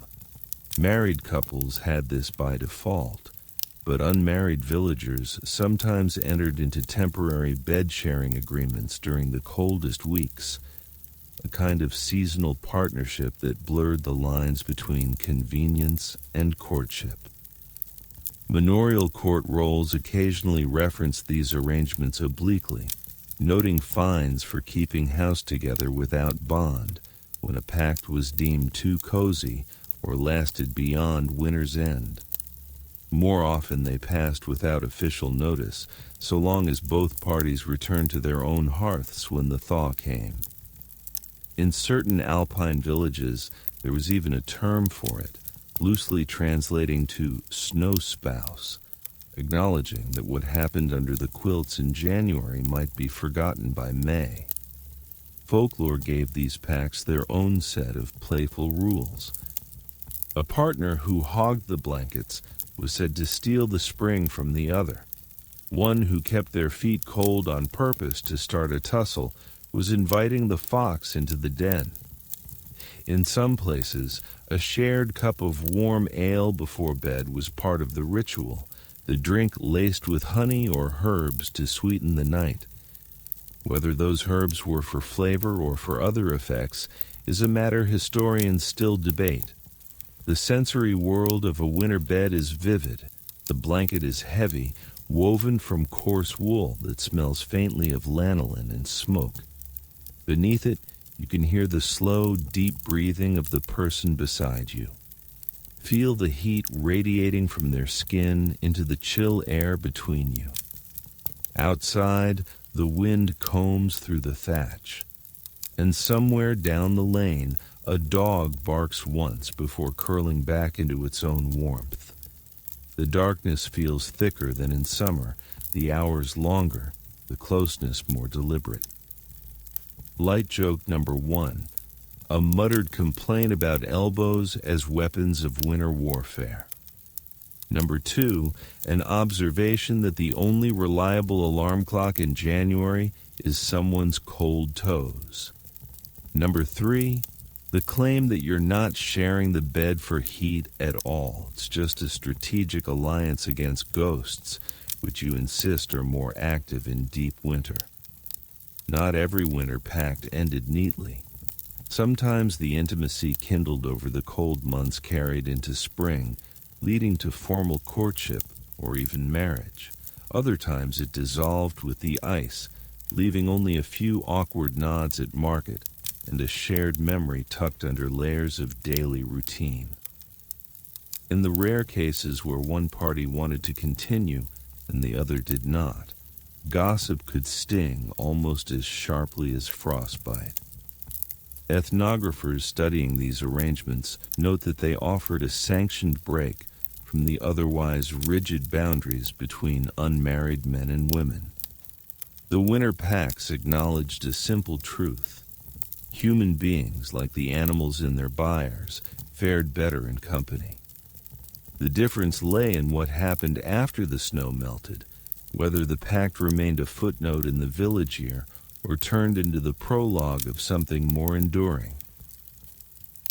As the night stretches on, you turn beneath the blankets, catching the faint scent of the herb sprig tucked into the bed earlier, perhaps for luck, perhaps for warmth, perhaps for nothing more than habit. The person beside you shifts, murmuring something too soft to catch. Outside, the wind rattles the shutters, but in here, the cold has stopped at the threshold. For now, the pact is holding, and in the deep stillness of winter, that feels like more than enough. The wooden bucket thumps softly against the well wall as you pull it up, water sloshing and flashing silver in the morning light. In your hands, the rope leaves faint traces of hemp fibers, and the chill of the water bites even before you've poured it into the copper basin by the hearth. Today is not a feast day or a wedding day, but in your household there's a small ritual all the same, the evening wash before bed. In the medieval village, bathing in the full sense was rare. Water was fetched for drinking, cooking, brewing, and only then for washing. A plunge into a bathhouse tub might happen once in a fortnight, but rinsing before sleep was a quiet luxury that, if you could afford the fuel and time, felt almost extravagant. It was not only about removing the day's dirt. It was a signal that the day was truly done, the work laid aside, and rest allowed to claim you. Household records and personal letters from the 14th and 15th centuries revealed glimpses of these moments. A servant heating water scented with mint or lavender if such herbs were available, a cloth set aside for drying, the flicker of lamplight catching on the surface of the basin. In some wealthier rural homes, the washing was done in a small wooden tub, but for most peasants, it was a basin or even a bucket with water poured over hands, face, and feet before slipping between the blankets. There was a practical courtship angle here. Sharing a wash, whether by helping fetch the water, heating it, or offering the scented herbs, was a gesture of care. It might be as simple as wringing out a warm cloth for someone else's hands, or as intimate as washing their hair by the fire. In certain court testimonies, these shared tasks were remembered years later, as though they marked a shift from acquaintance to something deeper. Folklore tied washing to both health and luck. In some regions, it was said that washing the face together on certain feast eves could bind the year's fortune for a couple. In others, rinsing the feet before bed was believed to keep away nightmares or to invite pleasant dreams if rosemary was added to the water. Whether true or not, the belief added a faint glow to what might otherwise have been an ordinary task. You picture it in the sensory layers, the steam rising from the basin, carrying the clean green note of mint leaves, the way your fingers redden slightly in the warm water before cooling in the night air. The hiss as a log settles in the hearth. The person beside you leans forward to dip the cloth again, their knuckles brushing yours. Light joke number 1. You remark that they've splashed more on the floor than on themselves. Number 2. They claim the water is too hot, and you suggest they're as delicate as a goose egg. Number 3, a shared laugh at the thought of using ale for washing if only the brewer would allow it.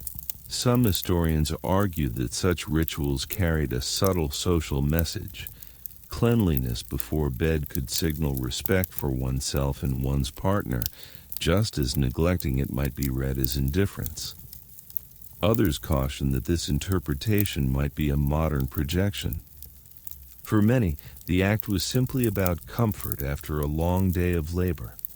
But either way, there's no denying that preparing and sharing warm water was a quiet act of generosity, the kind that lingered in the memory.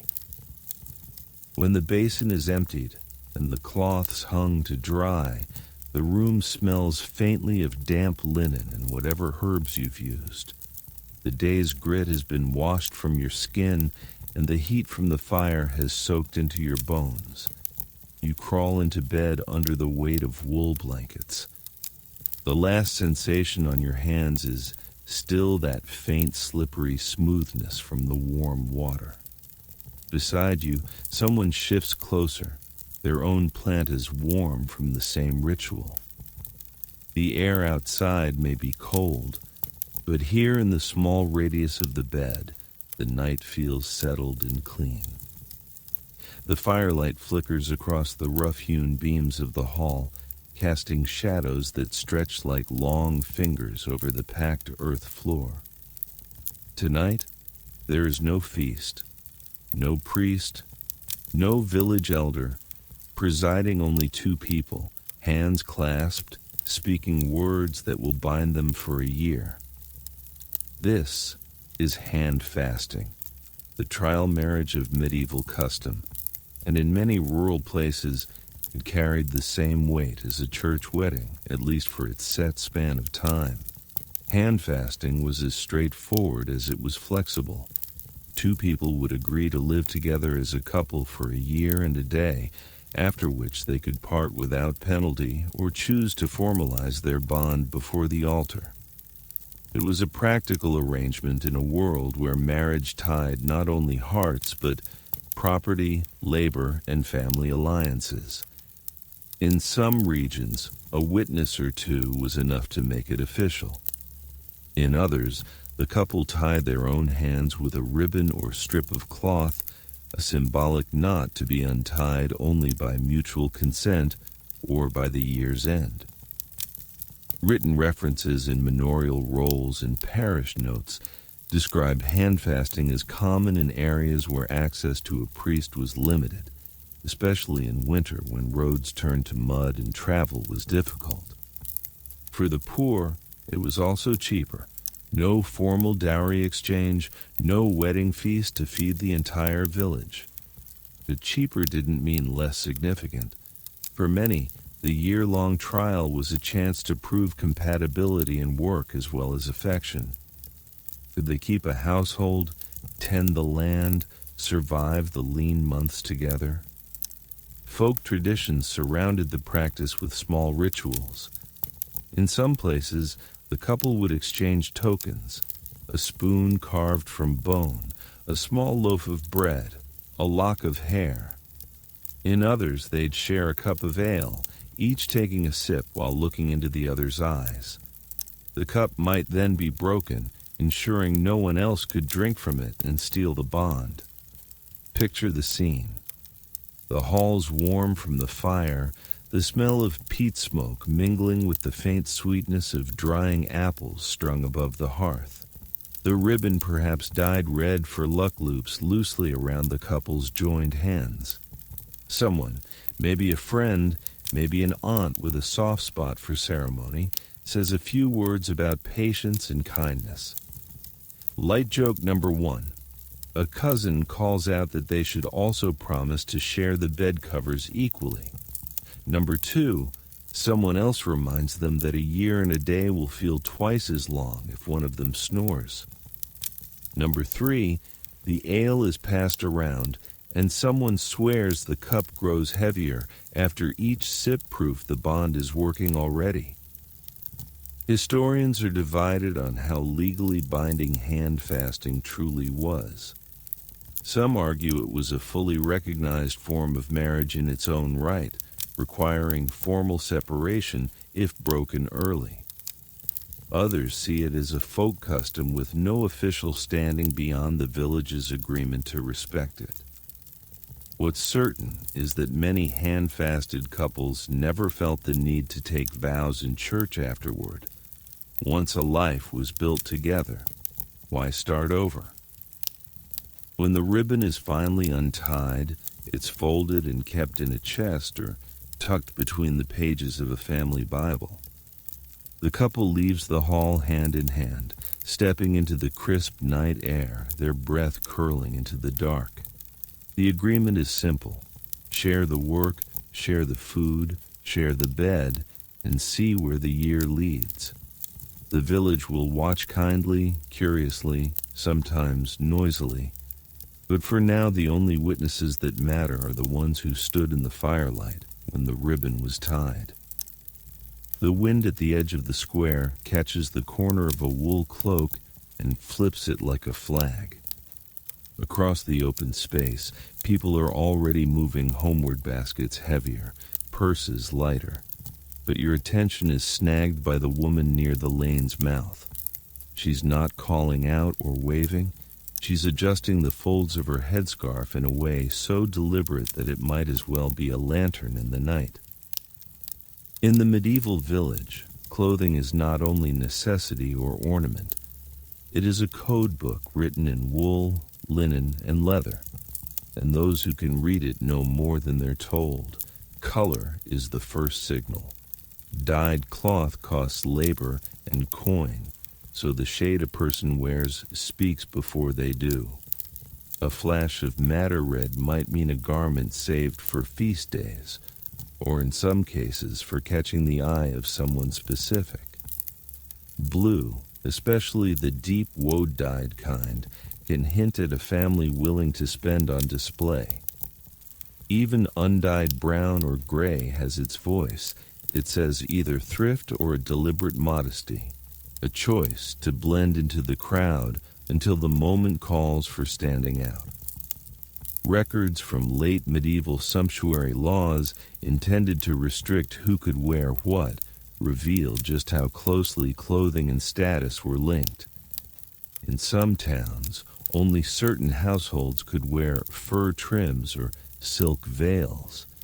In others, specific colors were reserved for particular ranks. Of course, villages found their own ways to bend those rules. A sleeve lining might be dyed a forbidden shade, showing only when the arm was raised just so. A belt buckle might carry a carved emblem that signaled family ties or romantic interest to those in the know. Shape is the next layer of language.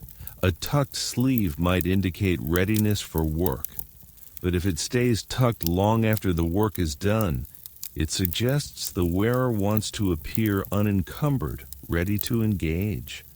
A loosened lacing at the neck might simply be for comfort, or it might be a calculated breach of modesty's line.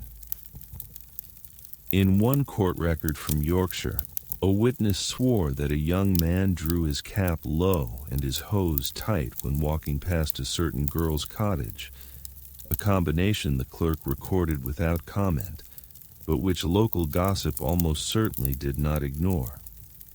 Accessories carry messages too subtle for the untrained eye.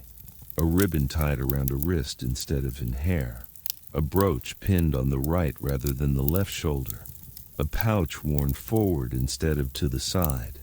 Each could mean nothing or everything, depending on context.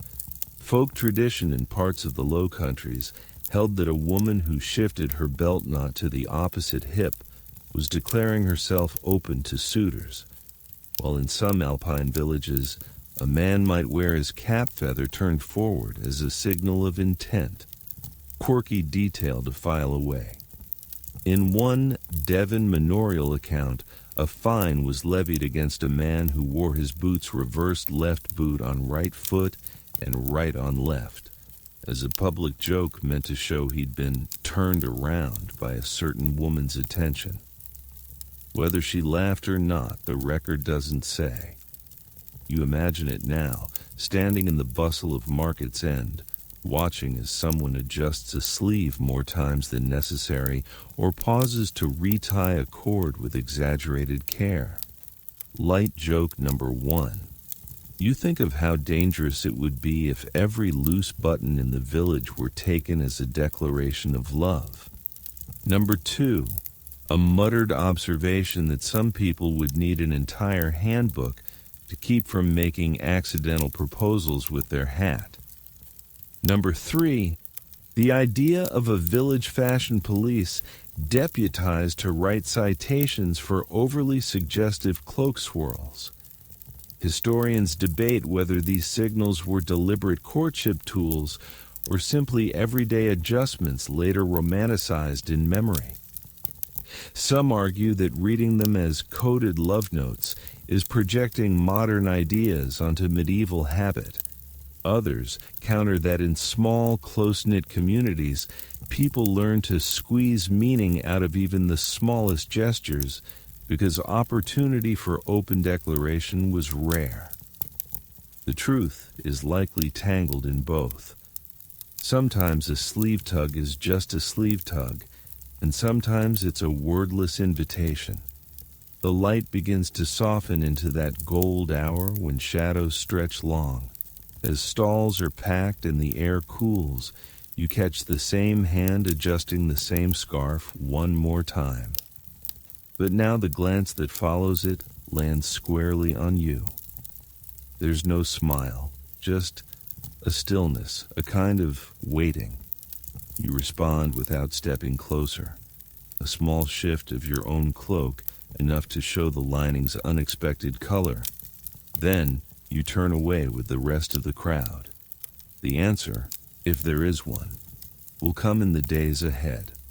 Walking home, You think about how much is said without a word. The village reads these signals the way it reads weather. A flick of cloth is a wind shift, a hat angle, a change in pressure. Some of it is noise, some of it is news. And if you pay attention, you might just forecast your own fortunes. The code book of clothing is never officially written, but it is memorized all the same, passed down through watchful eyes, whispered at hearths, and worn into the fabric until the threads themselves seem to carry meaning. The square is quieter now, emptied of stalls and traders. But the mood has shifted. A small crowd gathers near the pillory, two stout wooden uprights with a hinged crosspiece, its iron fittings glinting dull in the afternoon light. Public punishment in the medieval village was not merely about discipline. It was performance.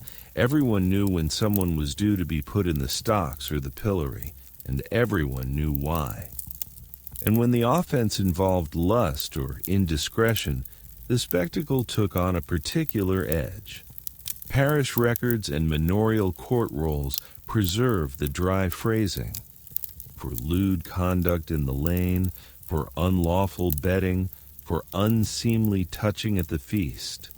In life, these moments were anything but dry. The offender was led to the square often with a rope looped loosely around the wrist, followed by the curious and the gleeful. Sometimes a crier announced the misdeed in a voice loud enough to reach the alehouse door. The punishment was public shaming, and its effectiveness relied on as many eyes as possible being there to see it. The device itself was simple. Stocks held the ankles. The pillory held the head and hands. In either case, the person was fixed in place for hours, sometimes longer. Neighbors might pass by and deliver sharp words, a handful of straw, or the occasional piece of overripe fruit. In some regions, offenders convicted of improper conduct were made to wear symbolic signs, a wooden plaque with painted words, a garland of nettles, or even a crude hat meant to provoke laughter. One unusual account from a Norfolk court roll describes a man punished for boasting too freely of imagined conquests. The village made him stand with a rooster tied to his arm, a living, flapping metaphor for his unchecked crowing. Another record from a small Flemish town notes a woman seated backward on a donkey, paraded through the streets before being locked in the pillory. Her crime: a too public kiss with a man not her husband. These punishments were designed not just to humiliate, but to tell a story everyone would remember. The sensory scene was part of the lesson. You'd hear the creak of the wooden beams, the shuffle of onlookers adjusting their view, the murmurs growing into open commentary. The smell might be of mud, sweat, and the refuse tossed at the prisoner's feet. And above all, you'd feel the strange blend of tension and festivity, justice as communal theater. Light joke number 1. A boy whispering that the rooster seems to be enjoying the punishment more than the man. Number 2. An old woman declaring she's seen better acting in the mummers' plays. Number 3. Someone offering the pilloried a mug of ale for the thirst brought on by sin, only to pull it away at the last second. Scholars of medieval law often debate whether such public punishments were effective deterrents or simply reinforced the village's appetite for spectacle. Some point to records showing repeat offenders, arguing the shame faded faster than expected. Others counter that the threat of being physically displayed frozen in a moment of disgrace was enough to keep most people cautious. Either way, the memory lingered in the collective mind, becoming part of the village's moral map. The crowd's role was not passive. Laughter, jeers, or even silent staring all contributed to the weight of the punishment. Sometimes friends or family would stand nearby to offer quiet comfort, though this could draw them into the scorn as well. In rare cases, a show of defiance by the punished meeting every gaze, smiling, even cracking jokes, could soften the blow or turn the crowd's mood. These moments became legend, retold for years with embellishments that blurred truth and performance. By the time the constable unlocks the device, the light is already fading. The offender steps away stiffly, rubbing wrists or ankles, eyes flicking between the ground and the faces around them. The square slowly empties, but the story will walk home with every person there, to be repeated by the fire and reshaped in the retelling. The pillory stands silent again, waiting for the next name to be called, its wood worn smooth by the passage of shame, laughter, and the endless curiosity of a small community. The harvest is long finished, and the evenings stretch out like a well-worn road. Tonight you find yourself at the edge of the common hall, where a small circle of villagers leans in toward the glow of the hearth. Someone strums a lute, another taps a drum with 2 fingers, and the talk between songs is a warm mix of teasing and memory. Then, as if the air has been waiting for it, a voice begins a melody, slow at first, then rolling forward like a cart on a gentle slope. The song is familiar, but the way it's sung makes the older women glance at one another, and the younger ones smirk. In the medieval countryside, folk songs were as much social currency as entertainment. Some were ballads of kings and saints, others tales of war or hard winters. But a whole subgenre carried a different freight, playful or suggestive verses that everyone pretended not to notice. These songs of suggestion lived in the spaces between the lines, where words could tilt one way for the innocent and another for those who listened harder. Collections of late medieval lyrics preserved in monastic manuscripts, despite their cheek-include refrains about weaving that sound like domestic chores until you catch the shift in rhythm that makes shuttle and loom sound suspiciously like something else. A harvest song might celebrate gathering the last sheaf in a way that makes the room warmer than the fire alone. The beauty of such songs was plausible deniability. A singer could claim innocence while letting the listeners supply the rest. One example from a 15th century English miscellany describes a young man offering to help a girl carry her apples to market, warning that the load might be too much for her alone. In the next verse, the apples have become roses, and the market the garden. And by then, the audience is laughing in a way that has nothing to do with horticulture. Light joke number 1, an old farmer mutters that he's never seen a loom act that way in his life. Number 2, a woman claims she now has to inspect every apple in her basket before selling it. Number 3, a young man asks if there's a verse about mending boots because he's suddenly very interested in cobbling. Some ethnomusicologists suggest that these songs served as coded language for courtship in communities where direct speech about desire was frowned upon. Others argue that they were simply a release valve, an opportunity for harmless fun in long winters. In either case, the structure was intentional, familiar enough to be safe, flexible enough to allow improvisation that could steer the tone toward flirtation or back to innocence as the crowd required. The sensory world of these performances is vivid. The fire pops and hisses. Shadows sway across the faces leaning closer to hear.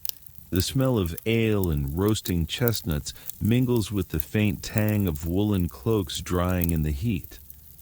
The lute strings buzz just a little when the singer leans into a particularly loaded line, and the audience responds with a ripple of chuckles or a knowing silence. It's not always the lyrics themselves, but the delivery that carries the weight.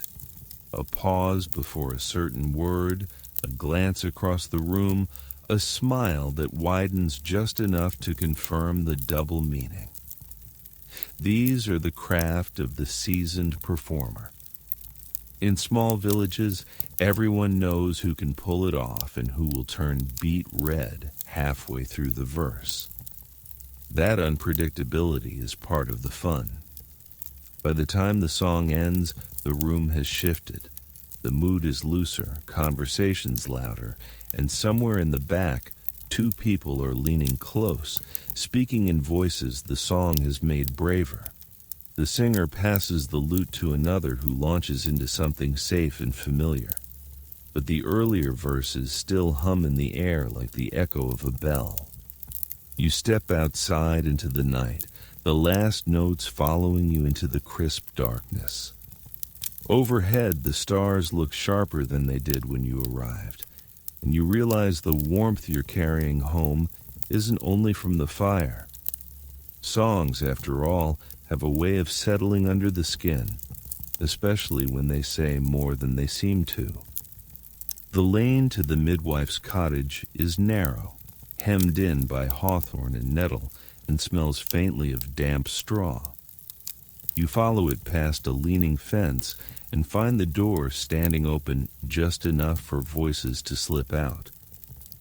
Inside, the air is warm and thick with the scent of dried herbs, sage hanging from the beams, lavender tucked into baskets, a pot of something sharp and medicinal bubbling near the hearth. The midwife sits at a low table sorting through bundles of cord and clean linen. Her hands are as sure as a farmer's in harvest. She's been at this work for decades, and she knows more than most about every family in the parish. In a village where privacy is rare, the midwife stands in a unique position. She attends the beginnings of life and often its ends. She knows which babies were conceived after a wedding and which before, whose labor was eased by a husband's gentle care, and whose was shadowed by tension. The role demands discretion, but the reality is more complex. Birth attendants often became unofficial keepers of the village's most delicate truths, and those truths had a way of surfacing in unexpected moments. Parish accounts and personal letters from the late Middle Ages occasionally reveal midwives as intermediaries in courtship and marriage disputes. One record from a Norfolk manorial court mentions a midwife testifying about the good understanding between a couple months before their wedding, a detail clearly meant to support a claim of legitimate betrothal. Another from rural Brittany describes a midwife carrying messages between a young woman confined at home and the man petitioning for her hand messages disguised as herbal prescriptions. Folklore also tangled midwives with superstition. In some regions, they were believed to have charms that could encourage fertility or, if angered, withhold it.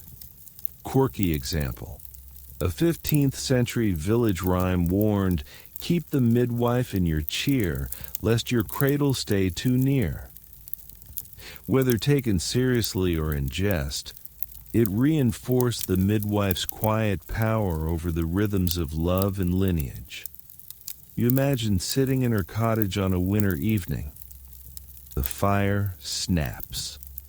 The pot on the hearth releases a curl of steam scented with mint.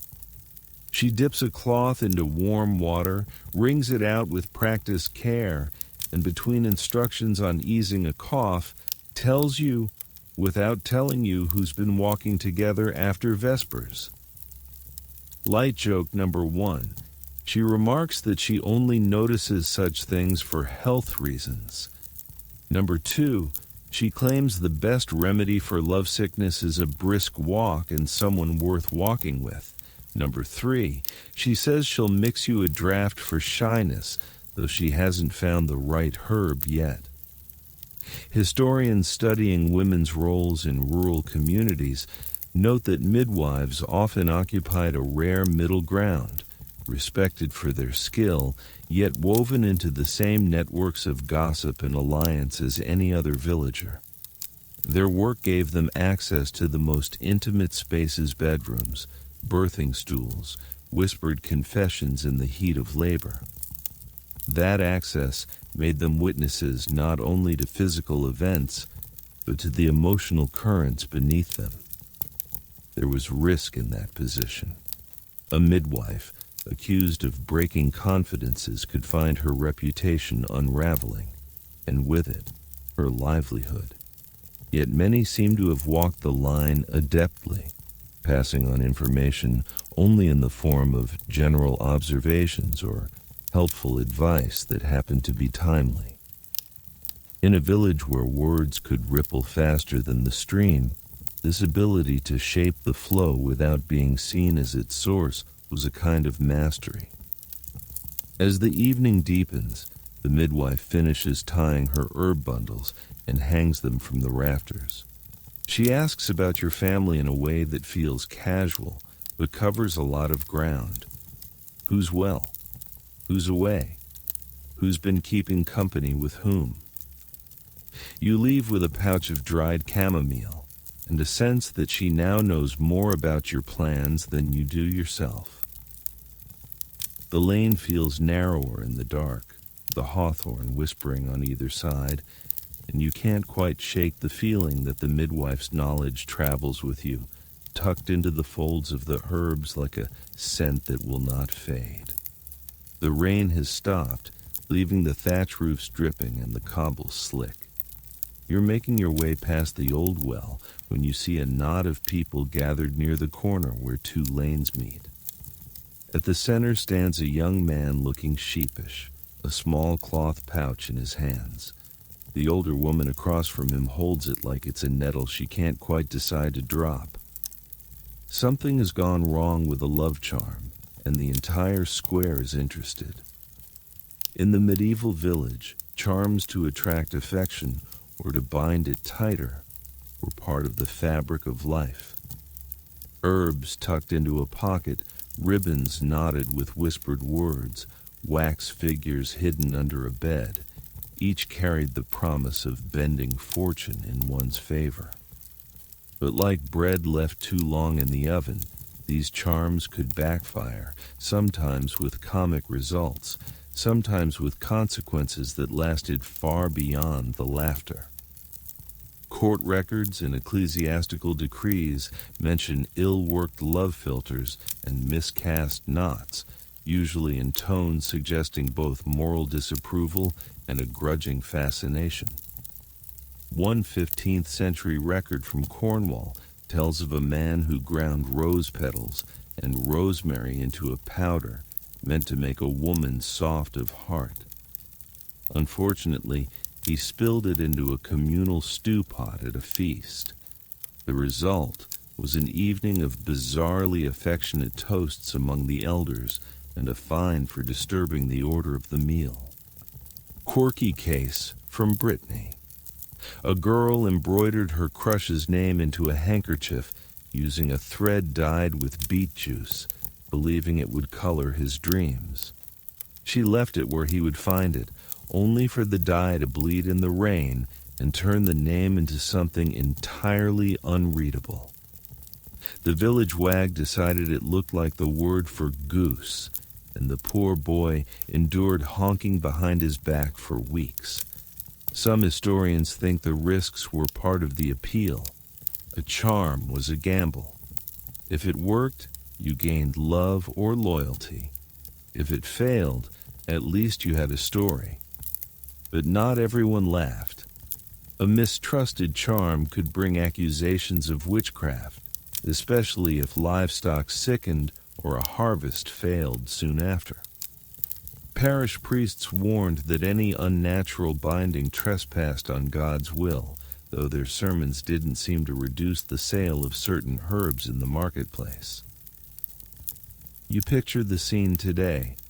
The young man swears the pouch only contains rosemary and a lock of hair from the woman's comb, but she insists it smells faintly of vinegar and curses.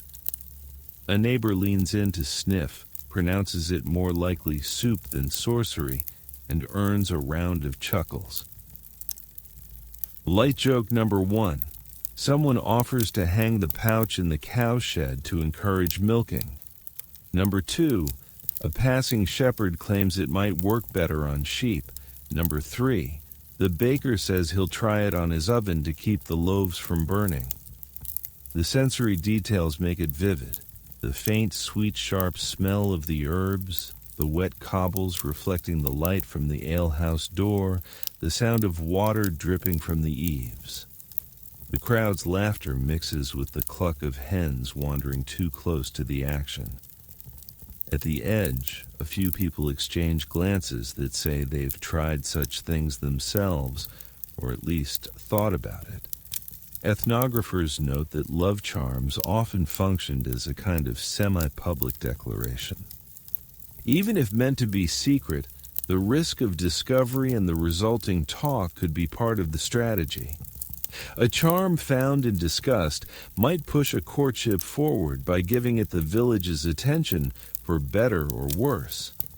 That dynamic made failure less final than it might seem. In a way, the charm succeeded if it got people speaking the couple's names in the same sentence. By the end of the exchange, the older woman has decided to return the pouch, though not without a warning to use it on yourself if you must. The young man pockets it with a shrug and a smile that suggests the morning will find him at the herb seller's stall again, asking for something stronger.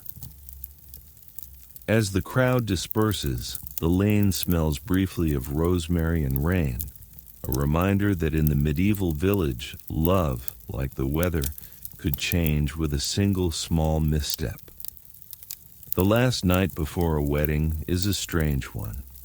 The day has been spent in errands, borrowing extra benches, fetching casks of ale from the brewer, making sure the borrowed cloak for the groom actually fits across his shoulders. Now the village has settled into a hush, broken only by the occasional bark of a dog or the creak of a cartwheel on its way home. In the bride's cottage, the air is warm with firelight and the smell of beeswax candles, but under the hum of preparations runs a quieter current, the knowledge that tomorrow will change more than anyone says aloud. In some places, this night was marked by a formal custom. In others, it passed like any other evening, save for the restless thoughts it carried. Accounts from the 14th and 15th centuries speak of keeping vigil and the bride's home family and friends staying late, telling stories, offering advice that mixed sincerity with playful warnings. A sister might whisper about what it's like to share a bed through winter. An aunt might advise on stretching a stew to feed unexpected guests. A friend might smuggle in a sprig of rosemary to tuck under the pillow for luck in the first year. Folklore dressed the night in superstition. In parts of rural Germany, the bride was not to step outside after sunset, lest wandering spirits confuse her path to marriage. In an English village custom, she was to wear a borrowed garment to bed, ensuring she would dream the face of her future contentment as if she didn't already know it well. And in some Breton fishing communities, the groom was forbidden to sleep under his own roof, staying instead with a friend, so that the first morning he and his bride woke together would be their wedding day.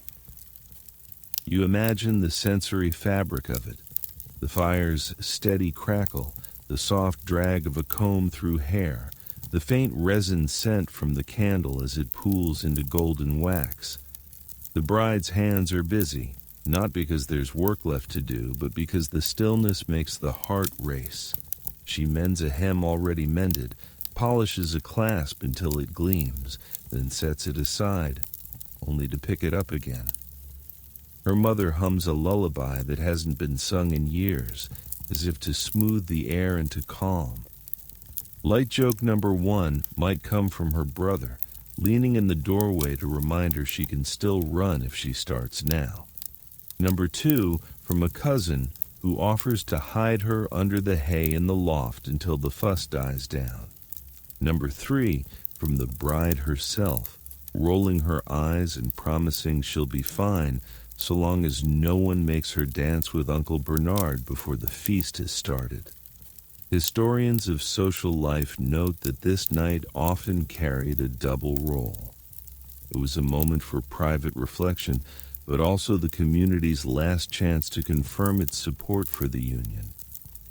In villages where marriage bound not just two people but two families' resources and labor, the eve of the wedding was as much a checkpoint as a celebration.